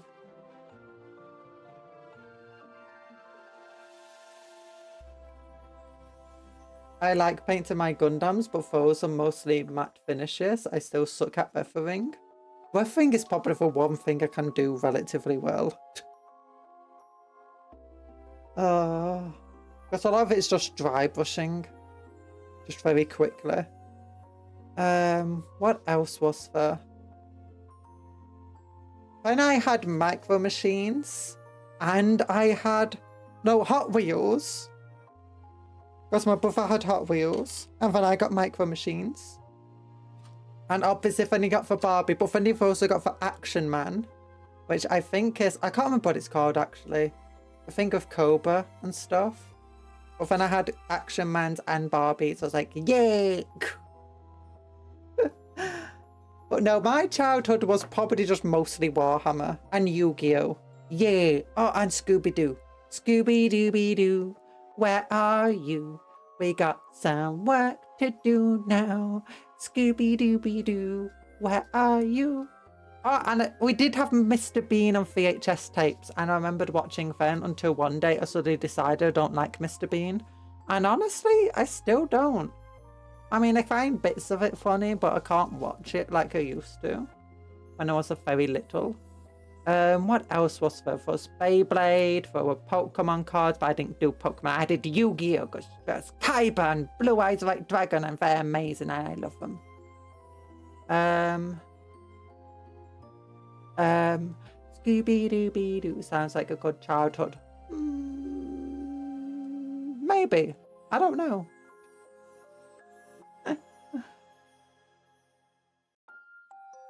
Oh, what else did we do? Oh yeah, I remember getting the pink Power Ranger ones. I can't remember much about Power Rangers, but oh no, I did have one of the Power Ranger sets because I liked the pink Power Ranger, and the toy had a little pink Power Ranger warthog and it went psew, psew, psew. And like, yay! And also, then I think we managed to get hold of all of the pieces, you know, for the big Transformer monster for them. And I was like, oh. I was Dino obsessed. Oh, we had Digimon on DVD once. Oh. And I think there was one time. Oh, what are they called? With the bots. Metabots, or whatever they're called. Yeah, I had one of those toys. I don't know if I ever watched the show. But I had one of the toys and I remember what it tasted like. I think I must have been a baby when we had it or something. Because that's all I can really remember. I can remember the taste of this rubbery plastic that I liked to chew. So I must have just been super young. I don't remember watching Medabots. I might have watched bits of it, like the dub or whatever that was on whatever TV show. Or maybe we had it on VHS or something. Oh. Walking with dinosaurs. Oh, I loved dinosaurs when I was in primary school. And I had a big red book of dinosaur stuff, and most of it's like no longer accurate. I remember watching some Walking with Dinosaurs, and most of it I just remember was this thing where, you know, oh, what's it called? The big water dinosaur, the big old jaw.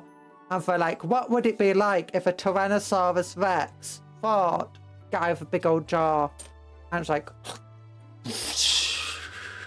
just dragged into the water, just like, oh, that's my favourite dinosaur, which is technically not a dinosaur, but still I love it.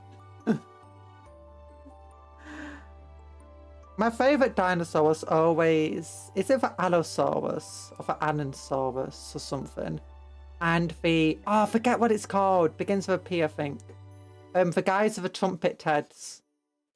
It's like that. And then they got like fish thing there. So it's like, and they go, oh, the Luriporodon, however you spell it. Yeah, probably. I grew up with He-Man, Thundercats, Transformers, Mask, and G.I. Joe. Yeah, I think that's what a lot of my brother had, because I think we had an Optimus Prime thing. He loved He-Man. I liked She-Ra, although She-Ra came out much later, you know, the newer program of it. A magical Luriporodon, yeah. Oh, I can't remember what it's called, though. It's a vegetarian one I heard before. It's like, got like this horn on its head, but it's more of like a trumpet horn and it makes noises. It was, and I had a Walking with Dinosaurs episode that was really sad. Was it Walking with Dinosaurs? Might have been, but it was really, really sad. And it was about how they're in herds. The Parasaurolophus.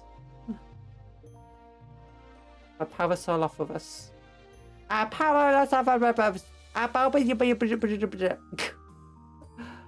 I loved them. I also loved space and actually, I wasn't a big fan of space. Maybe when I was very young, because I do remember having a few space books. But I know that by the time I was really getting very interested in physics, I was mostly interested in particle physics. And like subatomic physics and stuff like that.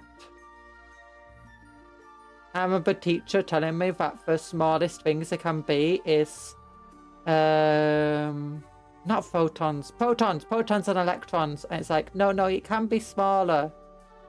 And then they're like, no, it can't be. And it's like, look who's right. Look what we've proven. Like, you're closed-minded. I also suggested that it's like, you know, if black holes are, you know, always bigger in mass, wouldn't they eventually reach a point where they'll just explode? I remember asking that question in class and the teacher was like, wait a minute. Is that true? I think I've read about that somewhere.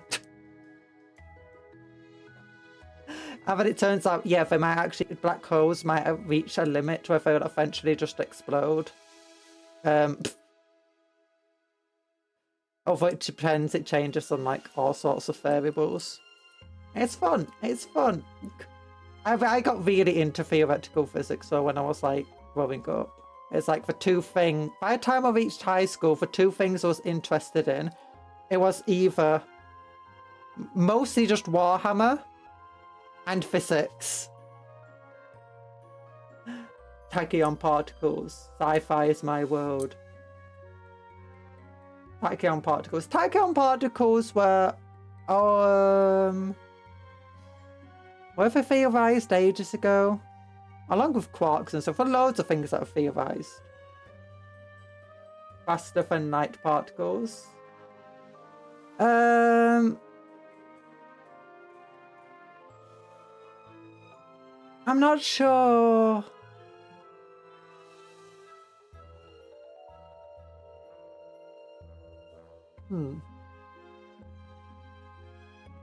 Wasn't there some... I'm trying to think of the experiment they did where they figured out something could go faster than light, technically. But it was less that it travelled faster than light and more that it wasn't basically an energy transfer faster than light.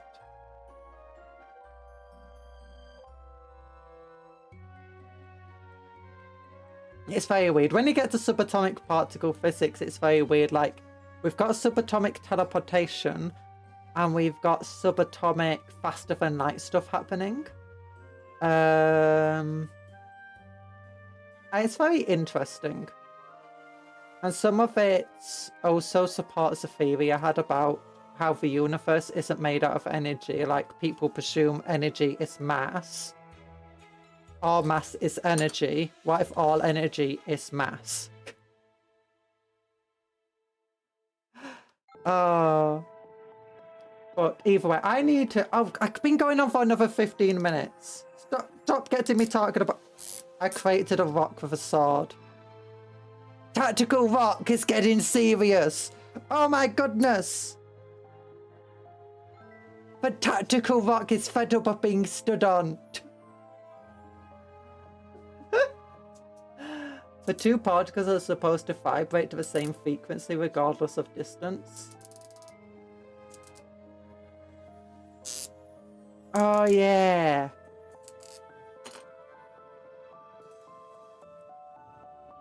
Oh gosh. It's been too long since I actually studied physics properly. Like, I was studying physics at university and then since then I've basically not read up much on it. Before I was looking at equations, I was like, oh gosh, I can't remember what half of the terms of this equation are.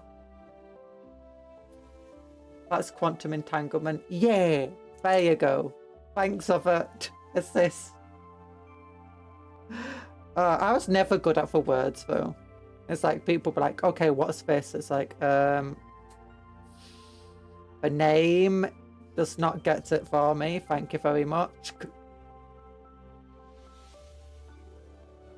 And then you've got, what's it called? Have you heard, there's quantum, oh, is it foam?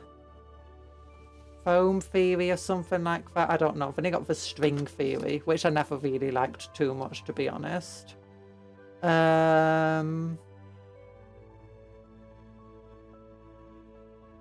Yeah.